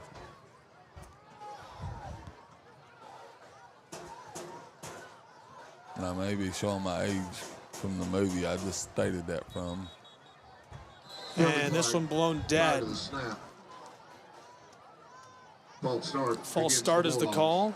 Dogs will lose some yardage here. That's massive for Lafayette High School, who is backed up against their own end zone. You know, Trion came out in a different set. They hadn't snapped the ball straight back for him to run the whole game. They must saw something from the first half. Restarting the clock and inside of 10 minutes to play in this third quarter. Trion was down all the way to the 5-yard line, just inside of it. They're going to move him back to the 9. So it's 2nd and goal from 10 yards out for Trion High School's Bulldogs. Allen is in the shotgun. Fakes the give to Gardner. He's in trouble. Flips it to the tight end. Lots of room. Diving for the end zone. And he stopped at the 1-yard line. The Ramblers drag him down. There's a flag on the far sideline.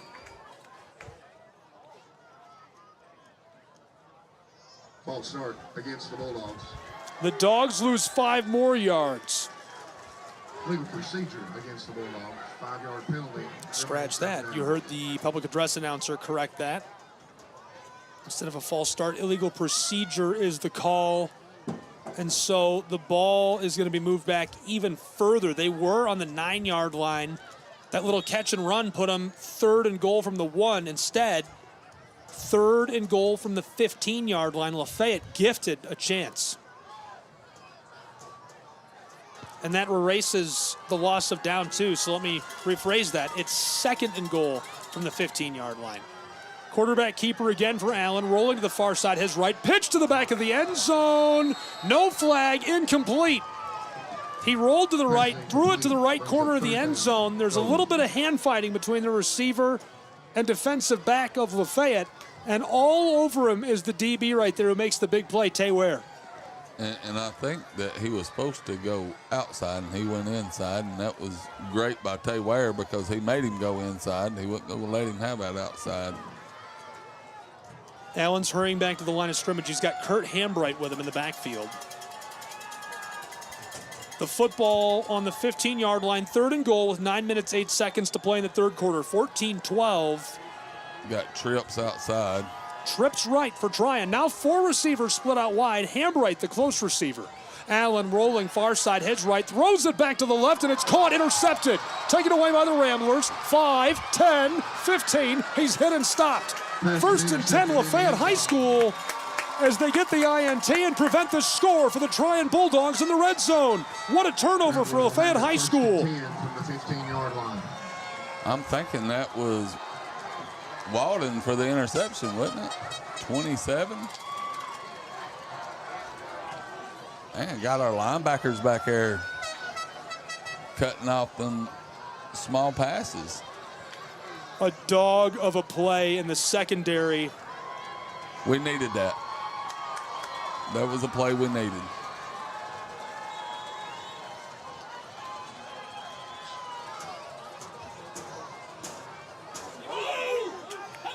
So it is 1st and 10. A flag flies right away. Against the Ramblers. False start, Lafayette High School. Penalty remains 1st down.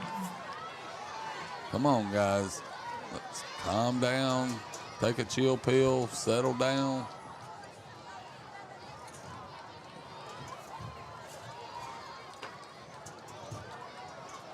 Just under 9 minutes to play in quarter 3, where it's a 2-point game. The Trion Bulldogs leading the Ramblers. They just got an INT in the red zone. Most significant interception I can remember in the last 4 seasons. Yes. They are 2-1, off to one of the best starts in the last decade, maybe 2 for this program. 1st and long, there's the give, big guy. Pinballs his way through the right side of the line. Ethan Lynch running down would-be tacklers. Gets a couple back. Good blocking on the right side of the line by Brody Sane and Isaac Bradley, the guard and tackle.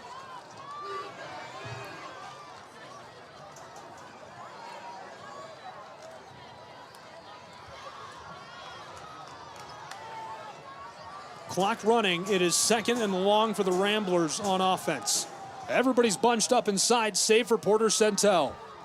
Thrown over the middle to Centel. He's got it. Popped in the back, and he hangs onto the football as a flag flies on the celebration. And the Trion Bulldog fans are not happy, folks.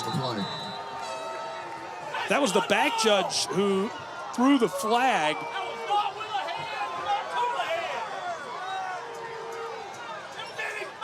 Butterbean, what do you think? Is that a good flag? Actually, according to what he's calling, he didn't hit him with a helmet. He hit him with his hands in his back. That's what I'm seeing. I don't know what he's wanting to call. Personal foul is the call. Do you think that's a personal foul? I have to disagree. He popped him real good, but that looks like a clean hit to me. Yeah, I mean, I'm with you on that. It wasn't in the head area. It wasn't a fatality blow. It was just a push in the back while he was in the air. You could say he's defenseless, but here's the give to the left side, outside hip of the left tackle, driving, pulling defenders with him, and he moves the chains. 11 yards. Javen was running like a man. First and 10, LaFayette. Ball will be spotted at the 39. He probably drug him 6 yards. Unreal. Williams goes right down the throat of the Bulldogs defense with 8:10 to play in quarter 3 and makes it a 1st and 10 with an 11-yard carry. The football now all the way down to the 39-yard line of Lafayette High School as they're driving left to right and threatening to take the lead back. I think that's actually his first carry of the game. It is. It's the first time he's touched the ball, and he's been great this year. He's been doing a lot of great blocking. He's been going out lead blocking for Bryson and them, but fakes the give. Edwards gives it to Williams again. Outside bounce, sideline. Pushing for first down yardage as he's shoved out really close to the line to gain. So the close official had him at the midfield stripe. He's going to step back 2 yards to the 48, and that means they'll need 1 to move it. It'll be 2nd and 1 from the 48. They need the 49-yard line to move the chains. I'm just calling it like I see it. Don't give me that look. Oh, it looked like you saw where he was. You saw him move. Yeah. I'm just saying what I see. I don't know what he saw, but I saw he was past the 50 before he stepped out. But hey. 2nd down and 1 from the 48. They need the 49 to their own side of the field. Ramblers from the far hash marks. Snap, quarterback, dropping back, throws. Caught Williams, midfield stripe. Stays on his feet, evades a tackle. 40, 35, 30, 25. Stiff arm, dragging the defender with him into the red zone. Ramblers revving it up on the road with 7:28 to play in the 3rd quarter. They're into the red zone. That was a good fundamental play by Dax. Ball will be spotted at the 15-yard line. First down. Great run after he caught it. How about number 5? Yeah, don't be the dump catch there, the dump pass. Williams gets 40 yards with his feet. Because that's an incredible run. Because if you really think about it, most high school quarterbacks would have tucked it and ran. But Dax sat there and waited till it opened up. If y'all didn't get to see it, I mean, number 5 was on the other side of the field. I mean, he had to come a long ways to grab that little dump pass. He's lined up as the wingback on this play as they're into the red zone at the 15-yard line, working left to right. Here's the give to the fullback, and he's upended. A big celebration by number 22, Kurt Hambright, the middle linebacker. That was a little boy picking up a big boy. That is a big boy. No gain on the play, be 2nd down. Not a bad play. You can afford to lose one there. Ethan Lynch, the junior, gets upended. That is a big dude, and they have fed him the rock inside between those guards over and over this season. I'm telling you, he's probably from waist up. That kid he is built. That's a hog. That's a big dude. Yeah. 6:52 to play in quarter 3. 14-12, the lead in the hands of the Bulldogs. They're backed up against their own end zone as Lafayette is deep into the red zone at the 15, 2nd and 10. Fakes the give. Edwards rolling to the left. Tossed for the end zone, and it's caught. Touchdown, Lafayette High School Ramblers. Sliding to grab the ball is Porter Santel, who scores his 2nd of the day and puts Lafayette in the lead. What a beautiful throw. What a beautiful catch. Not many of y'all could go out there and throw a dime like that right there. Corner of the end zone. 2 people, and he only put it where his wide receiver could catch it. How about the offense of Lafayette High School? Not just tonight, so far this season. They are new, improved, and looking good.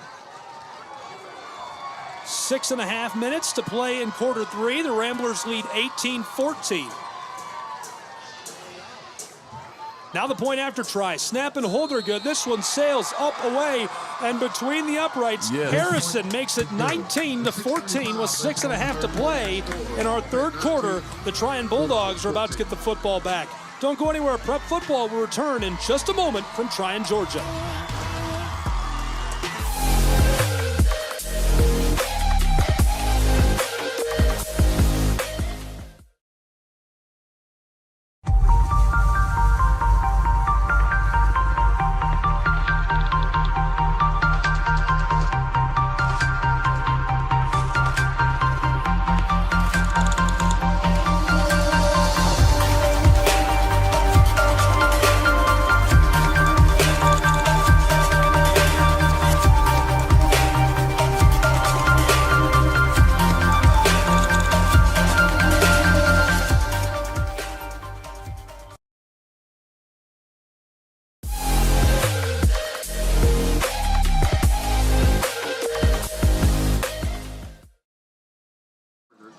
I'm Gabriel Schrei. Sean Butterbean Green here with me for the Ramblers and Bulldogs.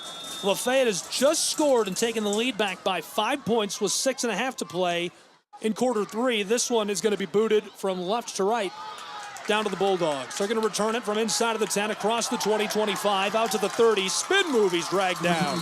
Nice return to start the drive. So they'll have decent field position from the 30. They'll need to go 70 yards to the end zone to get the lead back from LaFayette High School.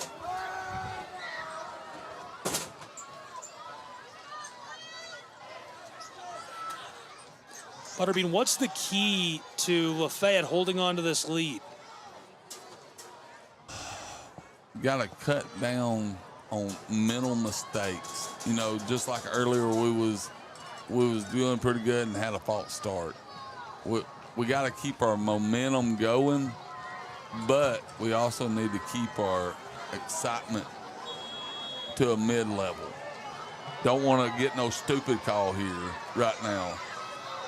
From right to left, the Trion Bulldogs, the very center of the field at their own 30-yard line. High snap given, tailback stopped for a loss. Lee is dragged down in the backfield.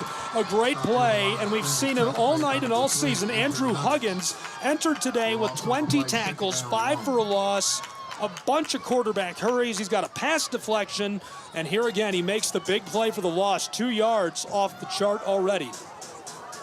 That kid is just playing out of his skin right now. Really, really talented on the defensive side of the ball. Trion Bulldogs have to spark something here with the way LaFayette eats clock. The way our defense is playing, you can give every one of them a cape to be Superman. Lane Callan, the junior quarterback, is going to keep it himself. Headed to the far sideline, down the 25. Hit and dropped in the backfield for a loss again. LaFayette swarms him, 4 defenders on top of him. The play made primarily by Deshaun Carruthers, the first to him. The sophomore gets a hold of Jersey and takes him down. Number 9 with the play. That's a bad man over there on that side. You know, him and Huggins, they're actually bouncing back and forth. So I think one is playing strong side, one's playing weak side. Which one's the weak side? I don't know. Neither one of them's weak.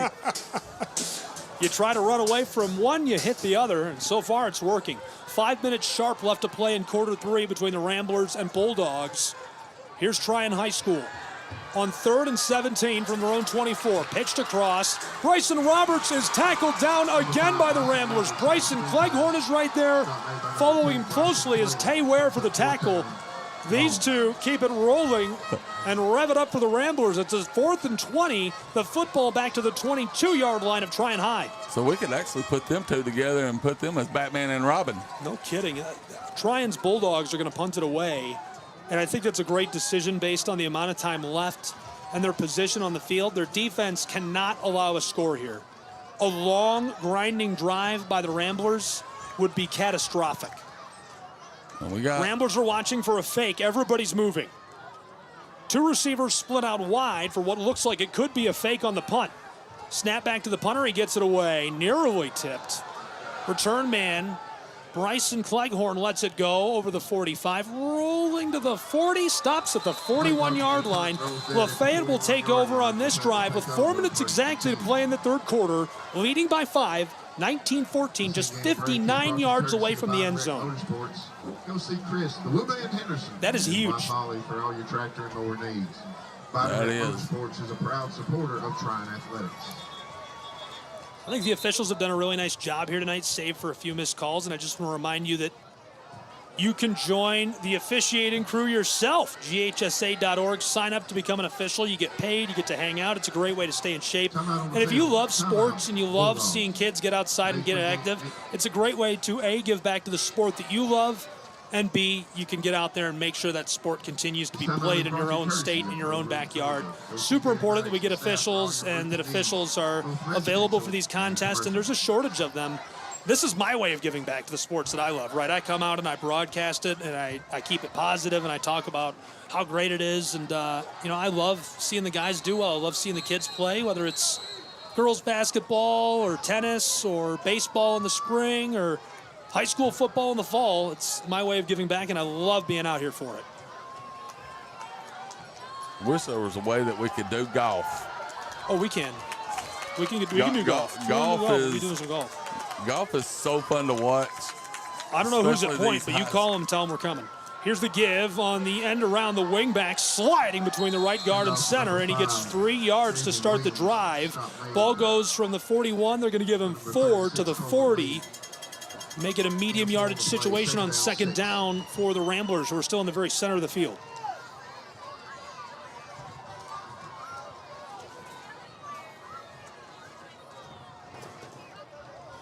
You know, I just like watching, seeing these kids play team sports, because you're not just building a team, you're building a culture, you're building manhood.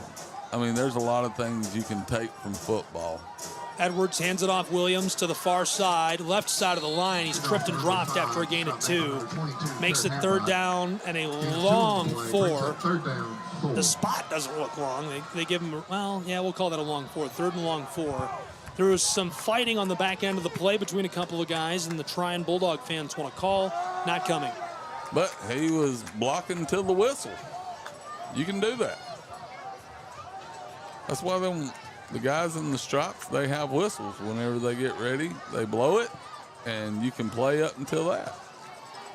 2 minutes, 42 seconds to play with the clock winding in this third quarter. 19-14, Ramblers lead, driving left to right. Football on the 47. They need to get it to the 49 on the other side of the field to move the chains. Give right up inside. Big guy is trapped, driven backwards, and stopped after a gain of a half a yard.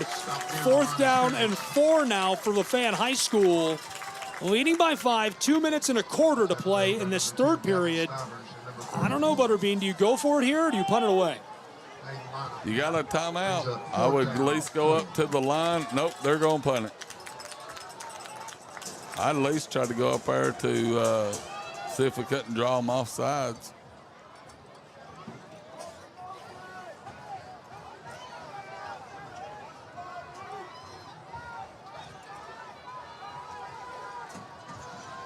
Fourth down and 4. Up back, motions across.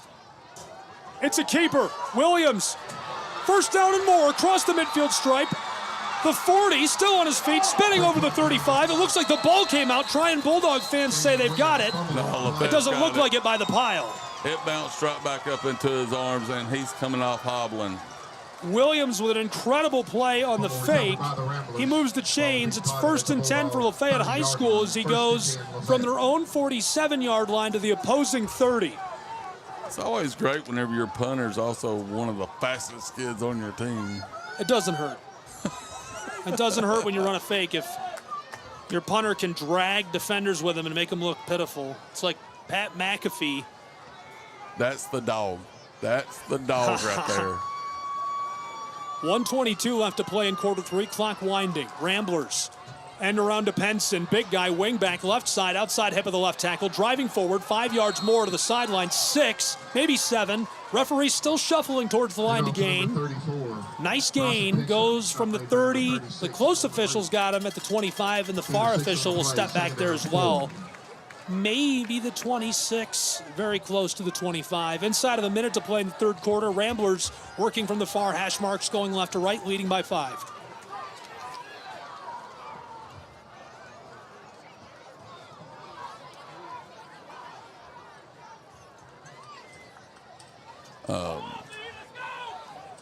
Right now, we just got to keep the gas on it, keep driving, keeping them on their heels right now.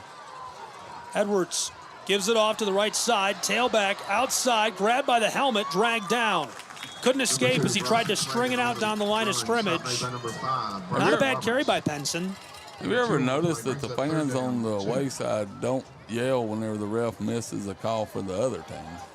You know, that's very observant. I did notice that. I mean, he did grab his helmet and put his hand halfway through his face mask, but nobody yelled for that.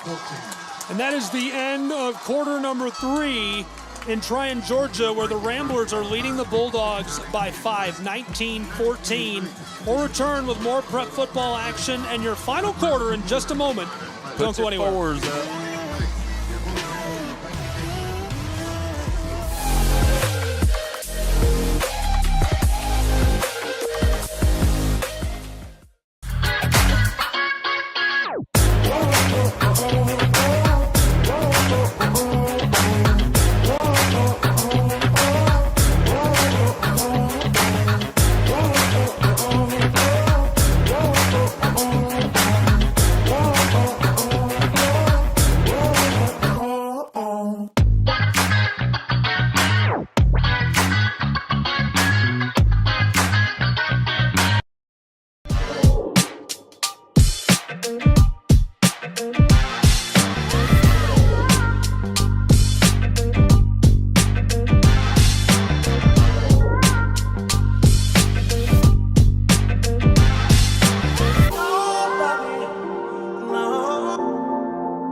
On the radio and live, glad to have you along with us for all the action. In Trion, Georgia, the Bulldogs playing host to the LaFayette Ramblers, and it is a 5-point game. The Ramblers leading Trion High School as we enter the final quarter. Here's the give, and stopped right away. The Ramblers, it was 3rd and 2 from the 22. Not able to move the chains, so it's 4th down on the cusp of the red zone. First of all, you're killing clock. I think you just go for it here. The Ramblers haven't moved their offense. They're going for it. Yes. Go for it.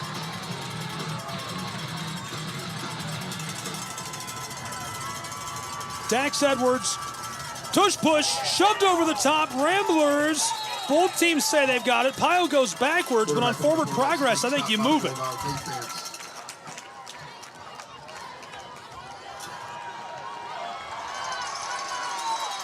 Yes, chains will move. He was over, forward progress. That's an easy call. 20-yard line. The Trion Bulldog fans aren't happy about it, but I don't think that's up for debate. I think he was over, forward progress. He had it. I guarantee it. The way he squats in the weight room, he made that 1-yard jump. Edwards rolling to the far side, his right, wants to throw. A laser over the middle, and it's incomplete. Just about found the hands of a defensive back. Instead, it pinballs off the grass. Was looking downfield to get hooked up with Hagan English. That's Penson, rather, excuse me. Penson, the running back. I thought it was 24, it's 34. Yeah, and Penson was wide open. Just couldn't get it back with everybody running at him. He was under distress. Already a minute gone in our final quarter where it's a 5-point game. Lafayette's Ramblers are leading 19-14. It's 2nd and 10 from the 20-yard line. They are on the cusp of the red zone and threatening to score what would be a put-away score in my mind. And Ethan Thompson gets the sack on the referee. He runs down the sideline and bowls into the side judge. Time out, he says, and he gets to him just in the nick of time. Able to run down the referee, and they get the timeout. We'll keep it right here because we just took a break. Final quarter of play. Butterbean, what's the key here? Is the game over? No. I would say we would have to score one this one and one more for it to be finally over, but I still wouldn't be comfortable. If y'all know North Georgia football, you know the Trion and LaFayette game. It ain't over until 0-0-0. Anything could happen. We've then saw a defensive touchdown. We've saw an offensive touchdown by Trion. You know, we've seen some weird plays for LaFayette to score touchdowns.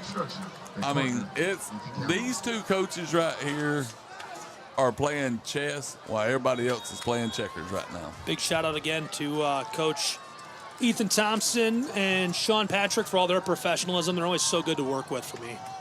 Tossed out to Porter Centel. He's got room in a block. First and goal for the Ramblers as he dives beyond the line to gain. Wanted to go to the house, and he's cornered out by the Bulldogs. But that first and goal, again, is absolutely massive. The Bulldogs really can't afford to allow a score here, and they're going to take a timeout. And actually, if you really think about it, we've not seen that play happen. No. No, it's a nice screen. It's a classic bubble screen, which if you're listening and you don't know what that means, all it really is, you know, the guys who are closest to the sideline, the receivers, one of them will kind of turn backwards and put his hips facing the quarterback in the backfield. He throws it right down the line to him, and another receiver who is standing out there with him becomes a blocker. Usually you'll pull, sometimes you'll get really adventurous and you'll bring a guard to the outside. A lot of times your tight end, just the big guy who catches passes. If you don't know, that's Travis Kelsey to our listeners who don't know what a tight end is. Yes. They'll run out there and they'll block for him, and maybe you send a wingback or a tailback out there to block as well. This time the bubble screen works to perfection. Porter Centel catches the ball, turns his right foot upfield, and he's got blocks all in front of him, able to move the chains and make it first and goal for the Ramblers of Lafayette High School. And really, we had the best blocker out there. Number 2, Cleghorn, ran out there and made the block. The first block, the initial block that really started it all, and then you had your other, you had your tight end and your running back going out, paving the way for him. And thankfully, Bryson Roberts, who was shaken up, is not being helped off of the field. He is limping, but it looks like he's mostly all right. Glad to see that. 10:47 to play, 5-point game. Ramblers lead their end goal from the 6-yard line. First down. Edwards gives it to the tailback, and he's trapped. Cleghorn can go nowhere as he's bowled over by tacklers. Huge play. We're going to see number 27 and number 55 get to him. Hudson Thomas is on him. Lincoln is on him and gets the help from the defensive back, Stephen Gardner. Probably nice right now. They're looking for run. Be nice for that little... little pop pass. Listen, don't give away the sauce. Little pop pass over the top would almost certainly catch him off guard here. We'll see. Well, Dax Edwards under center. From the 6-yard line, second and goal. Ramblers. There's the give, left side, Tuscan Walden driving forward, tackled down, he's in, touchdown, Lafayette High School Ramblers. They find the house again and extend their lead, 25-14 and a late flag. How is that a flag? I think there was a little bit of extra on the end of the play. We'll see what the call is. Coaches are all the way out on the field. Wow, Trion staff is out there. They're on the numbers by the end zone. I mean, that was they are all the way out there. That was just a guard and tackle pulling right there. And the Ramblers touchdown stands. I didn't think that was up for debate. With 10 minutes to play, 25-14. Lafayette a 2-possession advantage in Trion, Georgia. That is massive and spells big trouble for the Bulldogs. And listen to the Lafayette Rambler marching band. They're letting us have it.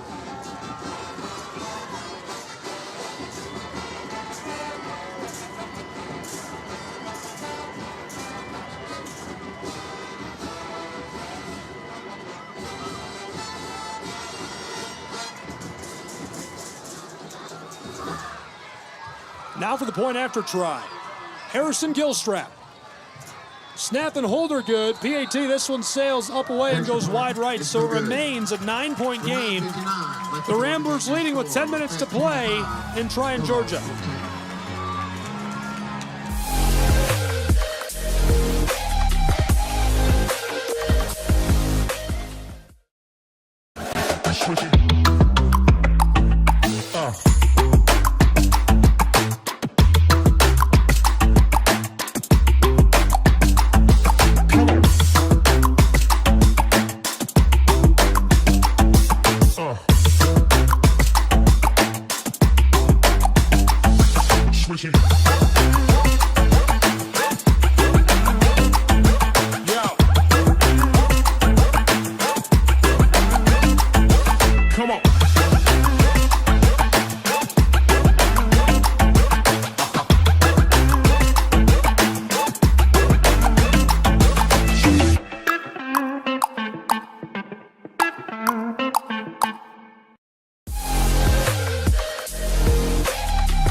And a penalty assessed against the Ramblers before the kickoff. Welcome back to Trion, Georgia.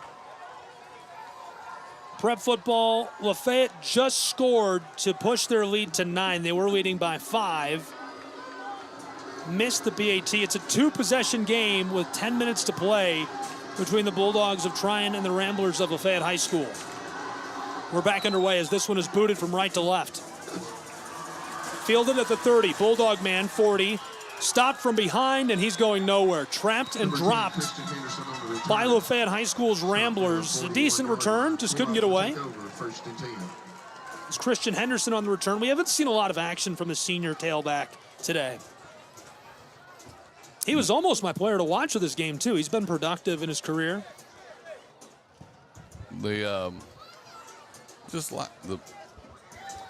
Seems like Harrison's kicking the ball a little heavy tonight, but it's giving our guys actually time to get down there. I mean, they're not getting a lot of return yards on the ones that he don't kick in the end zone. It's always a good thing.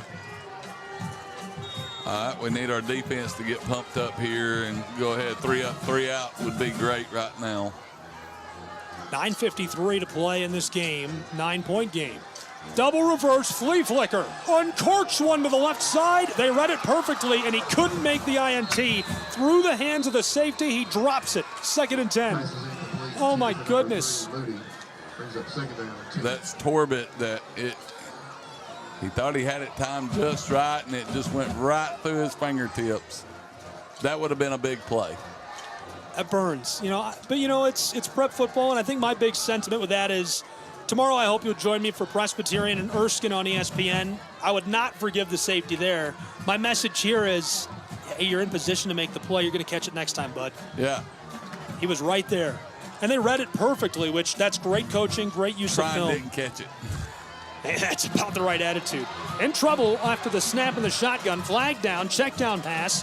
Henderson, the tailback, down the close sideline. 40, steps out. So he's behind the line of scrimmage. It's the 42, and it's a loss of at least 4 yards. Right now they've got him marked, 2 yards. They've got him marked at the 40 for a loss of 2, 9:34 to play, and there's a flag down. We'll see what that is. Lots of unpacking to do after that play. Yeah, I think it was probably a hold. Has to be. Extremely messy. But then it could be player downfield. Here's the call from our referee. Hold is the call against the Trion Bulldogs. And so they're going to march Trion High School back as the Rambler faithful on the road go wild. And they've completely filled the away stands. That's one thing you can say about the orange and black. They do travel well. You are kidding.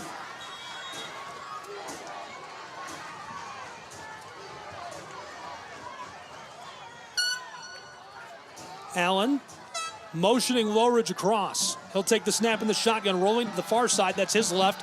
Throws this down the sideline for the 45, right near the original line of scrimmage, and it goes incomplete. And I think he just broke the the chain markers. Oh, we did. Oh, no. In the arms of an angel, may the chain markers rest in peace. He broke the down and distant marker. Oh, and they fixed it. Congratulations to the chain gang. It looks good as new.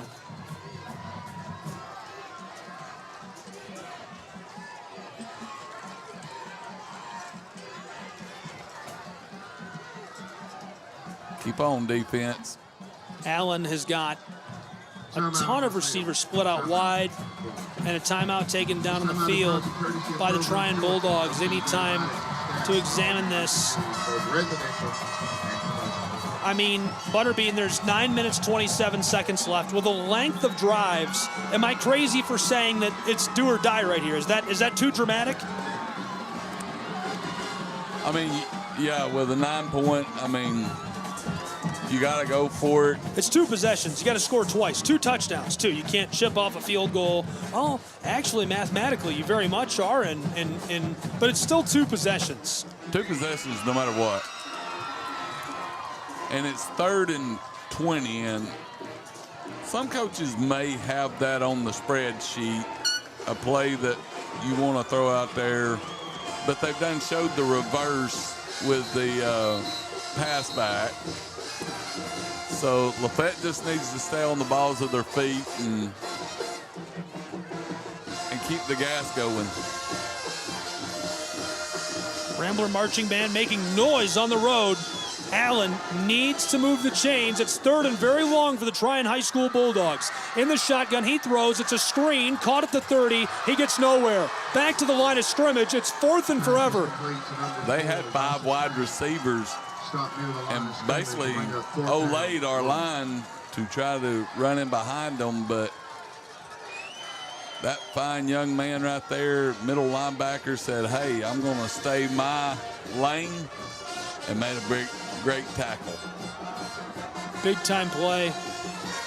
Just under 9 minutes to go, clock running. I got to give it to the Lafayette defense. I mean, they stay in their lanes. And every once in a while, you'll see them get out a little bit, but not too much. This is too long of a situation to go for it. It's 4th down and 20.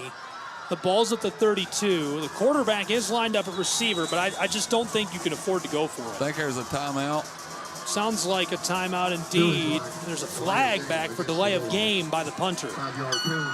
He's hit with a 5-yard penalty, so now it'll be 25 yards to move the chains, and the football will be at the 27-yard line of the Bulldogs. I just don't think you can risk going for it here. If you turn it over in your own side of the field, Lafayette can milk some clock. And really defensive-wise, I wouldn't even go after the punter. I would hang back just in case. Snaps away. Punter gets this off.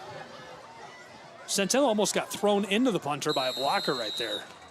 8:23 to go in the game as this one rolls off at the 35-yard line of Lafayette. So they will take over 65 yards from the end zone and drive right to left from the close hash mark. They are leading by 9 in Trion, Georgia, where it's 25-14. Glad you're with us for Prep Football. Trion Bulldogs defense needs the stop of the season so far to keep their chances alive in this game. Lafayette is just going to look to burn clock here. And with that wing tee offense, every drive takes them 7.5 minutes to get down the field if they score. I don't think they can stop them. I mean, they have to do something spectacular right away. They've got to smack them in the mouth. And this right here, and this is probably what Ethan is preaching to his offense. Guys, play smart. Play with your heart, not your head. And run the plays right. Because you don't need no crazy flag right here for being dumb. Lynch is lined up in a three-point stance behind him. The ball goes to Harris. Far sideline, in trouble in the backfield. Slips 1-2 and dragged down after a gain of 2. So it'll be 2nd down and 8 now from the 37-yard line of their own side of the field. I really don't even know how he felt the hole to even jump off into right there. No, it's an impressive carry by Harris. It's kind of what we expect out of him. He's a really talented guy with a ball in his hands. We haven't seen a lot of him this year. I have a feeling we're about to see him get much more involved. Well, he's playing a lot of downs in JV. He's only a sophomore, got great potential, hard work ethics in the weight room. Him and Bright, that sophomore class, I'm telling you, there's great things to come at LaFayette with that sophomore class. Right up the middle, spinning. And this one goes for a yard, maybe 2. They're going to make it 3rd down and medium. They need 5. The football is right on top of their own 40. Trion Bulldogs need a stop here. 7 1/4 minutes to play, or it's 25-14. Lafayette High School Ramblers are looking to win their 3rd game of the season. One of the best starts in the last 2 decades for this Lafayette High School.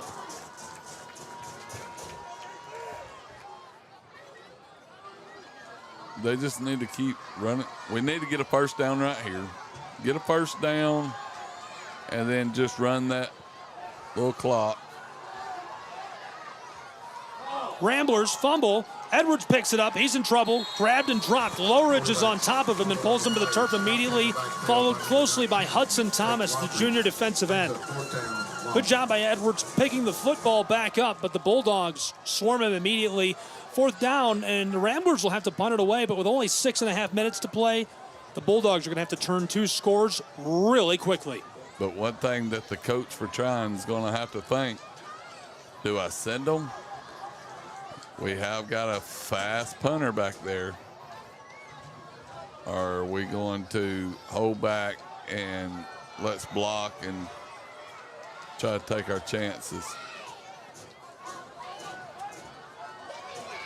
Williams, the punter. He'll punt it. He took that extra step. And it's going to take a Bulldog friendly bounce across the 30 to the 31. And that is where Trion High School will start this drive. They will work from left to right with 5:49 to play, trailing by 9, 25-14 to the Lafayette High School Ramblers. They are seeking their 3rd win of the season as they're 2-2. Ramblers are 2-1. A 3rd win would be one of the best starts in the last 20 years for Lafayette High School. They've only had 1 winning season in the last 2 decades that was over 500. That was with Paul Ellis. I think 2004, right? I gave you that year. No, they went to the playoffs. 2008, maybe? They went 500 and went to the playoffs. Yes. The last time they won more than 5 games was the mid-2000s. Looking for a 3rd tonight. 1st and long. Toss down the left sideline. Caught. Oh, baby, climbing the ladder. Look at the flash of the gloves. Allen uncorks that down the sideline. An unreal catch and play by Brandon Ludy, the senior receiver. He makes it 1st and 10 beyond the 50 at the 38-yard line of the Ramblers on the far hash marks. Working left to right, Trion Bulldogs lined up to go again on 1st and 10. 5 1/2 to play. They trail by 9. And that was just a great catch by that young man because that was great defense. And he just made a great catch. Quarterback made a great throw. Toss deep. This one incomplete. Mid-air collision. Bulldog fans want a call. No flags down. I think that guy's wanting every call. I think so too.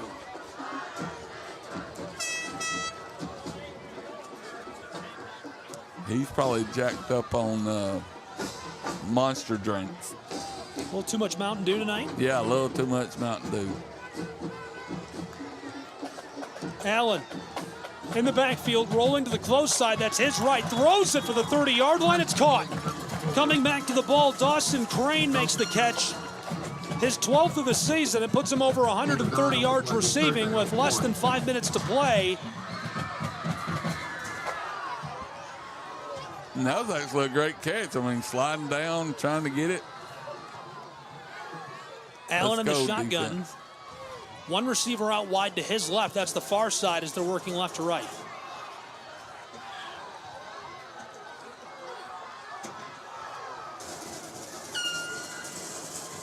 Fakes the give. No, Henderson does take it. The tailback right up the middle, and he nearly makes it to the 20-yard line. They needed a yard. They got 9. First and 10 just outside of the red zone for the Trion High School Bulldogs. 4 minutes, 34 seconds to play. They're trailing by 9, a 2-possession game. They've got to score, get the ball back, and score again to overcome the Ramblers. Allen in the shotgun takes the snap, throws quickly to the close sideline, a battle for the ball, and it's incomplete. Looking for the tailback again.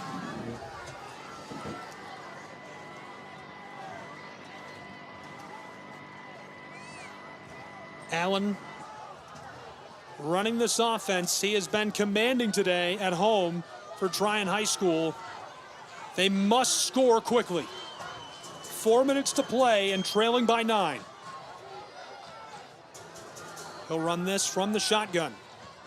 From the 22, drops back, looking deep, hit as he throws for the end zone, and it's incomplete. Overthrew his target, disrupted in motion on the pass. He was looking for Bryson Roberts, who was wide open and headed for the end of the field. Clock stops, 3rd and 10. And he is not too happy. I don't know what went on, but he wasn't too happy. He was getting bull rushed there by the LaFayette defense.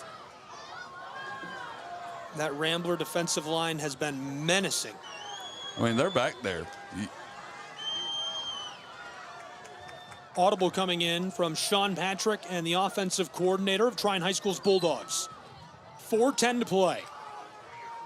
Here's the snap to Allen. He's rolling to the far side. That's his left. Throws to the sideline. Caught 2 yards shy of the sticks. We'll see where they mark him. It'll be 4th down and short in the red zone for Trion High School with 4 minutes to play. Yes, they're going to mark him 2 yards shy of the line to gain.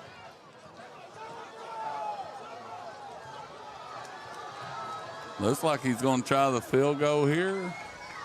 Interesting. Indeed, Trion High School's Bulldogs are going to kick the field goal with 4:05 to play. But I would watch for the fake. I don't even think you defend the field goal here. I think you line up in like a prevent. That looks like a lot of people in that huddle.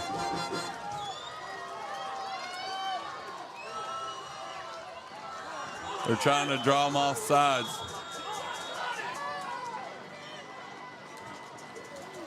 And timeout down on the field. Taken by the Trion Bulldogs. We're going to take a timeout with them and return in just a moment. It's a 9-point game with 4 minutes and 5 seconds to play. Trion High School threatening to score. They need 2 to get the lead back.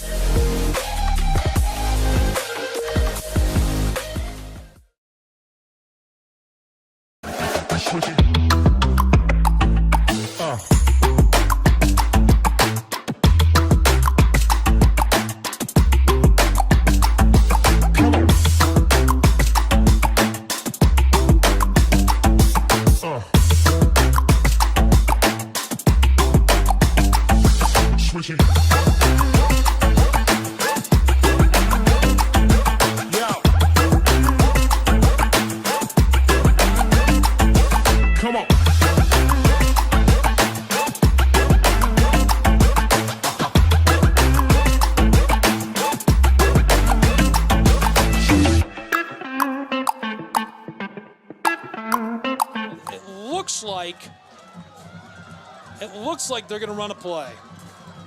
Power set on the field for Trion's Bulldogs. Here's the snap. Big guy right up inside. That moves the chains and way more. 8 yards. And it's 1st and goal for the Bulldogs of Trion High. Have enough for another. Bulldogs, McDonald's, 1st and goal.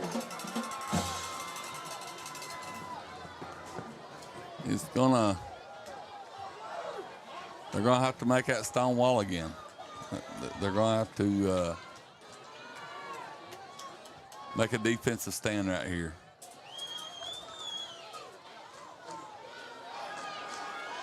Here's the snap. Allen's in trouble, throws the stiff arm. Long toss, right near the line of scrimmage. Henderson's got it. He's bowled over with a knee-cutting tackle by Penson. Henderson gets the ball, gets beyond the original line of scrimmage for a couple.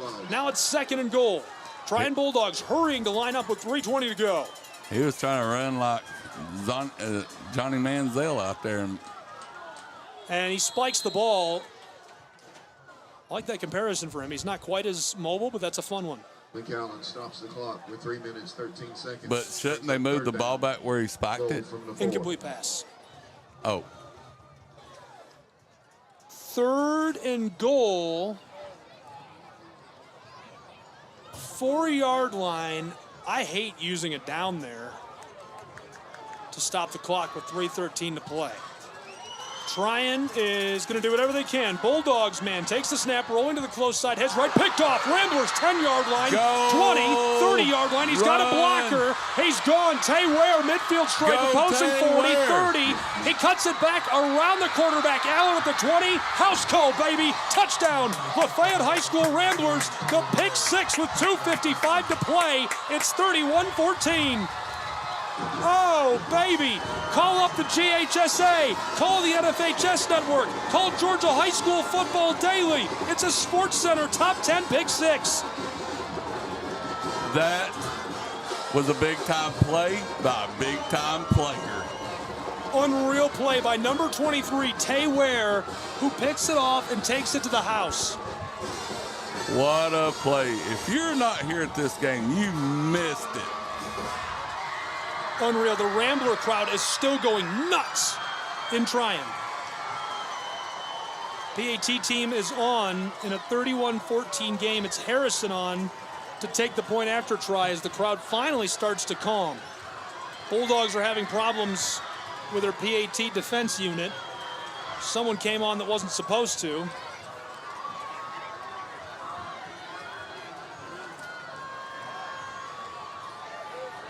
Oh, we're waiting for An official, I think. I think you're right. An official. He was having some political discussion with the coach of Trion High School. Snap and hold are good. PAT, this one sent up, away, and through. LaFayette is leading by 32-14 with less than 3 minutes to play in Trion, Georgia.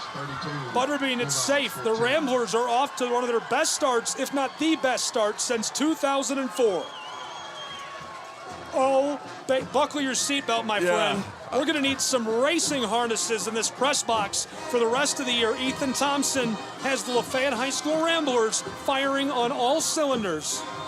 And I tell you, the big thing right now is if this stays true, there's going to be a party in downtown Lafayette tonight on the way back through town.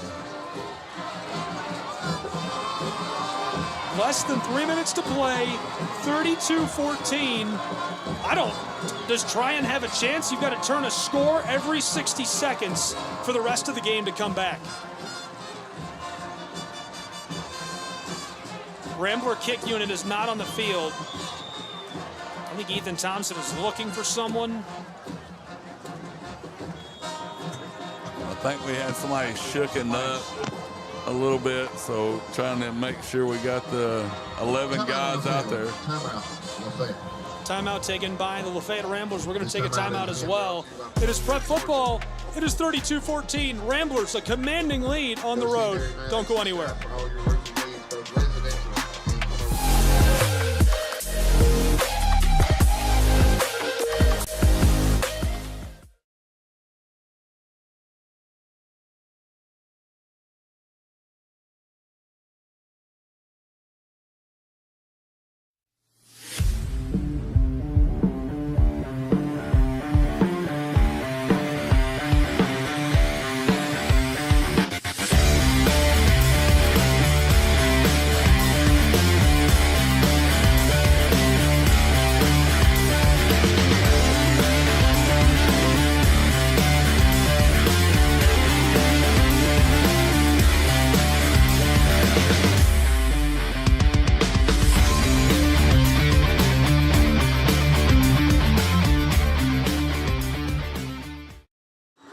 Kickoff's away.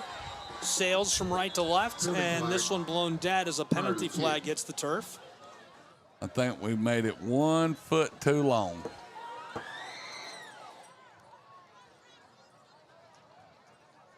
You got to say, that ball was not heavy there for Harrison Gilstrap. He put it into the end zone, but now he's going to have to back up a little bit. against the Ramblers. 12 men on the field.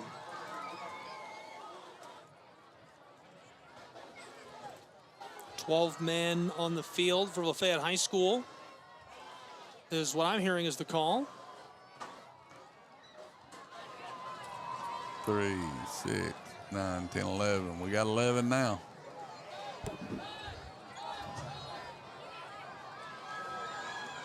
I would never even try to count. I would get it wrong. Would love for you to join me tomorrow. If you're not watching a night game, but you're watching college football all day, put on the hottest team in FCS football, the Presbyterian Blue Hose Giant Slayers. Knocked off Mercer, the number 11 team, beat the Furman Paladins. Now they play at home tomorrow. 2 schools with over 10,000 students. This one is bobbled and rolls off. Keep taking by number 27, Stephen Gardner. Ouch. And so that was a live ball for a moment as Gardner couldn't get it. 14-yard line. Bulldogs. It'll be first and 10. Good kick by Gilstrap. I mean, what is that on the 15-yard line?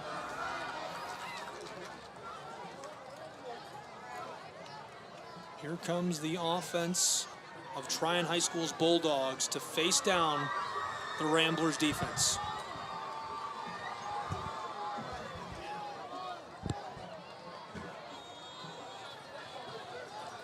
Inside of 3 minutes to play, 32-14 Lafayette. Butterbean hit me with a stat during the break. Allen, check down, is swatted down. Oh my goodness. Andrew Huggins tipped it. Brandon Moody brings up second down 10. You're saying Carruthers tipped it? Yes. Second and 10, 2:48 to go. The last time that Lafayette beat Trion High School, you gave me the number. What is it? 2011. 2011. Lafayette has not finished a season over 500 since 2004, seeking their 3rd win. A bomb down the right sideline by Allen. A fight for the ball. Ramblers got it. We got it. INT. Lafayette High School takes the ball away. Picked off. Unreal. Jordan Ridley with a pickoff right there. 44-yard line. He stayed in his hip pocket for, that was a long pass. And he is celebrating with his teammates in style. Well deserved. That was a 40-yard pass by that young man from Trion. Allen bombs it downfield, and instead of getting the result he wants, the ball is back in the hands of the Ramblers, who are leading 32-14. We've got 2 minutes and 37 seconds to play from Trion, Georgia. The Ramblers can burn the clock out.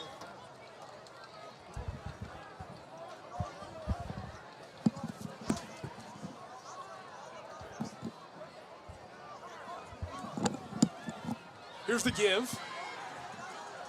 Tailback to the right side, outside hip of the right tackle as he tries to go to the far sideline, and Bryson Cleghorn is wrapped and dropped after a gain of 3 yards. 1 first down will basically put this one in the books. Second down 7. 7 yards needed to move the chains for Lafayette High School, who is in the midst of not only a historic season, but this will be a historic win, their first over Trion High School's Bulldogs since 2011. Ethan Thompson sends on his star receiver, Porter Centel. What a magical start to the year for Lafayette High School. I've got chills. Ramblers. 2nd and 7, man in motion. There's the give to the big guy right up inside. Ethan Lynch nearly moves the chains all by himself. He's taken down right on top of the midfield stripe at the 50. Stop by the interior of the Bulldog defense. Gain of 3 on the play. Brings up 3rd down 4. Inside of 90 seconds to play.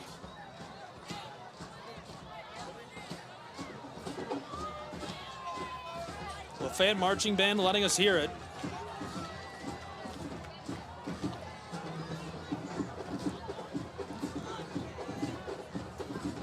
Third down and 4 from right on top of the 50. Ramblers, 69 seconds to play. A comeback at this point is impossible for the Trion Bulldogs. And a timeout. penalty flag on the play. It is going to be a flag for delay of game against the Ramblers. Remains third down. 58 seconds on the clock.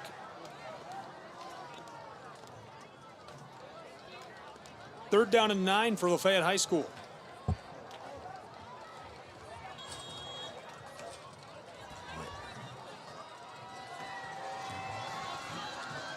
We'll go ahead and call this.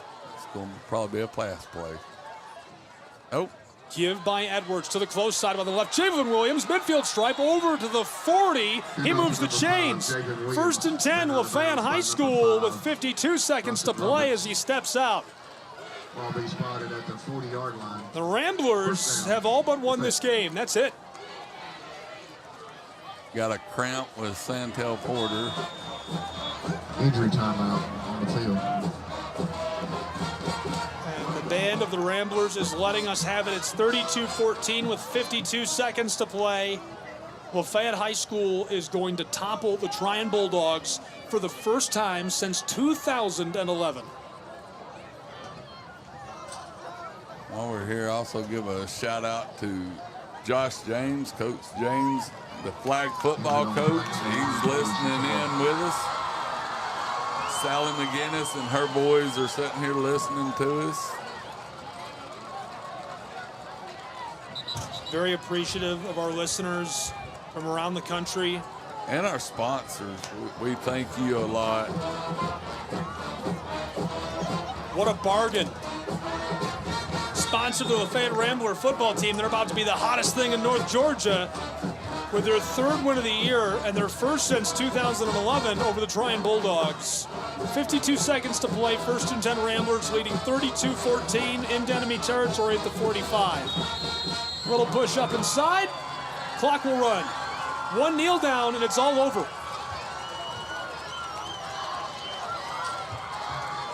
Well, 2 kneel United downs. Community Bank wishing you safe travels home this evening. Thank you for your attendance and promoting good sports. Will they even make them do it? Be sure to pick up any trash in the area and don't forget to come see the fine folks at United Community Bank. There was just over 40 seconds to play.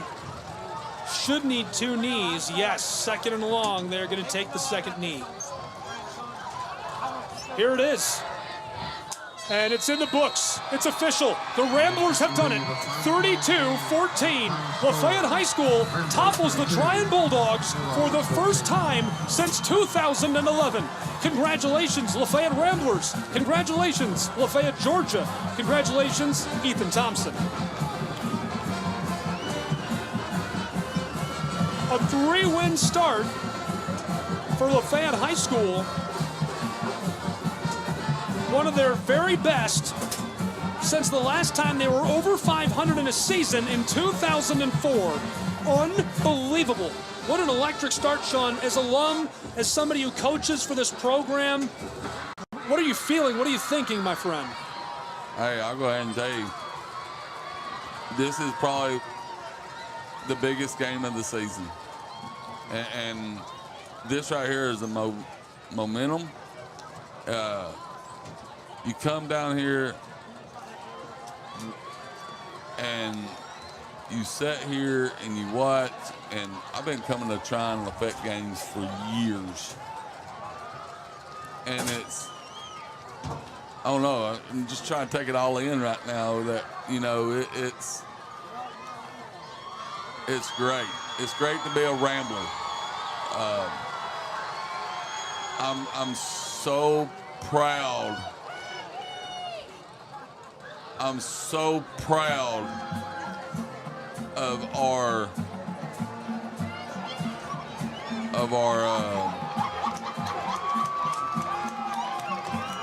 young men, and we have stupid kids that are going out doing stupid things.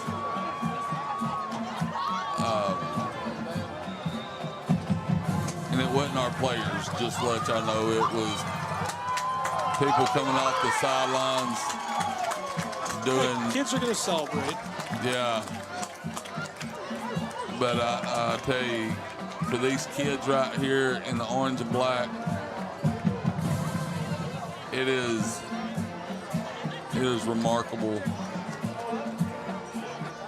to sit there and listen to that alumni being played on Trion's field, knowing that you won.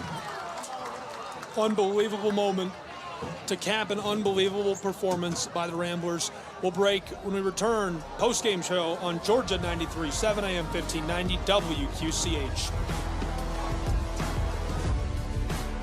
Thank you. Representative Mike Cameron, asking you to join me in rooting on. Thank you for being with us. As you can hear the radio in the background, that will wrap our coverage from Trion High School on the Southeast Sports Network. Again, your final score is a big one in favor of the Lafayette Ramblers, a 32-point win. Incredible. Lafayette, their first victory over Trion since 2011, their first 3-win start, basically since they went 500 way back, or over 500 way back in 2004. Congratulations to Lafayette High and the Ramblers. Thanks for joining us on the Southeast Sports Network. All games and events airing on our networks are broadcast live and are copyright material. Today's game will be archived inside of the Amper platform where you viewed it and available for replay. This has been a presentation of Tri Media and the Southeast Sports Network.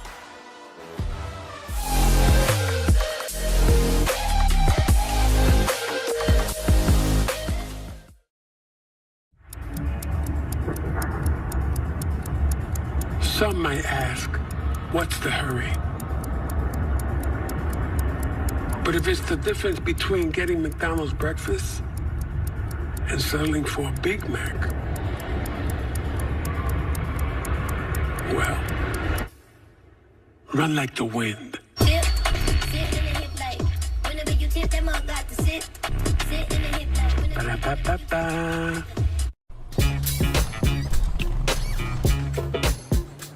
It's like that. God, if it stays fair.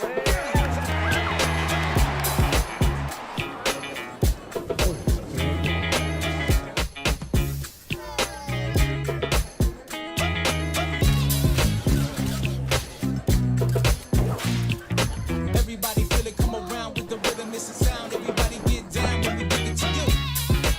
It's like that.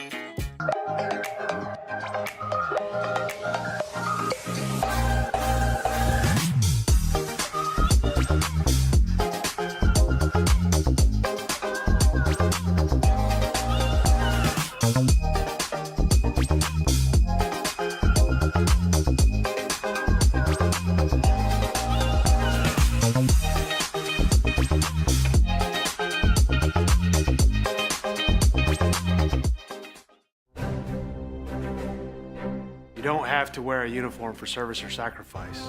Every day, ordinary Americans perform extraordinary acts of courage and selfless service.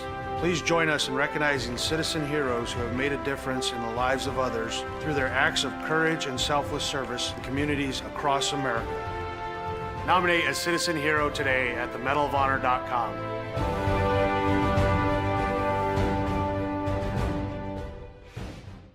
Welcome back to Super Bowl 58 in Las Vegas. Tony, what do you think? Quincy, it's 2 a.m. You have school tomorrow.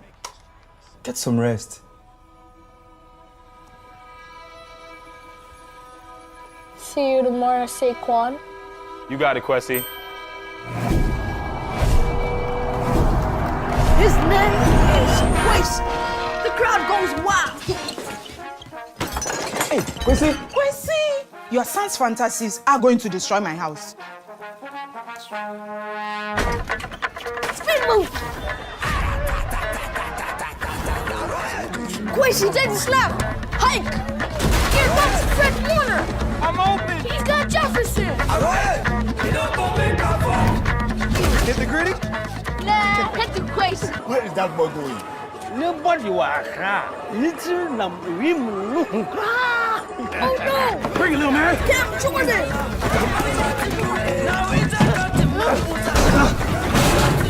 I'll see you tomorrow, Quincy! Quincy's in trouble! I got you! He pitches it to Saquon! No! My ball! That's on you, bro. Besides, I'm not even real.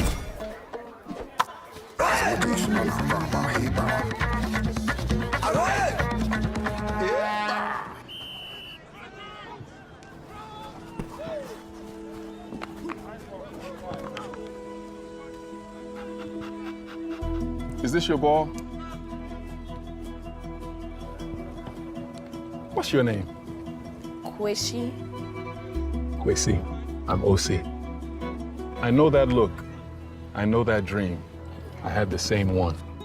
See, Quincy, doesn't have to be a dream anymore. Doesn't matter where you're born, as long as you're born to play.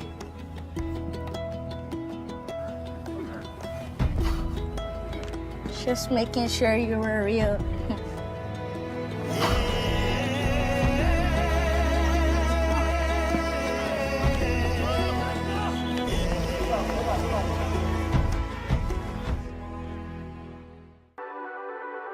The Southeast Sports Network, your free ticket to front row sports action. From heart-pounding football showdowns to thrilling basketball games, experience every moment live, all from the comfort of your home. Your favorite athletes, broadcast in real time and on demand. It's not just streaming, it's your front row ticket to the best of Southeastern sports. And the best part? It's absolutely free. Don't miss a moment of your favorite teams. Join us now at the Southeast Sports Network. The Southeast Sports Network, your front row ticket to live sports.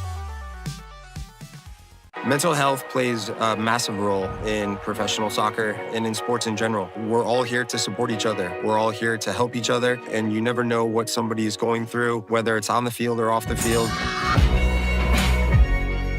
For me, mental health plays a huge role when it comes to goalkeeping, because a lot of times the game is not near me and not near the goalkeeper, and it's important that I stay calm and stay ready and stay connected to the team even when the play is not by me.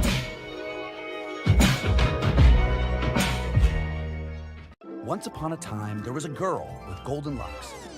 You know what? Maybe it was like a rugged, woodsy dude. Yeah.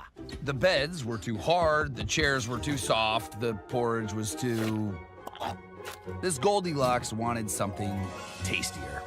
Those look just right. First, he drove the Ram 2500 Rebel to pick up some dinner.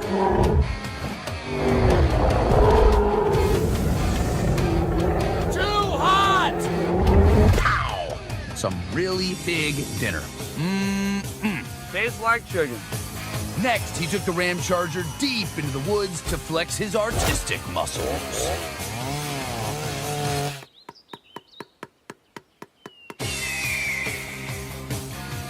That was the village tree.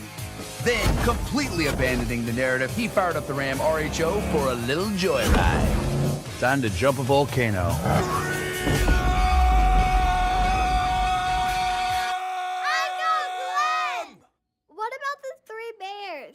This is my story.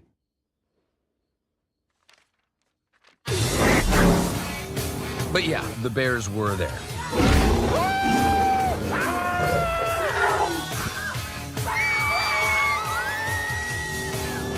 And they all lived happily ever after.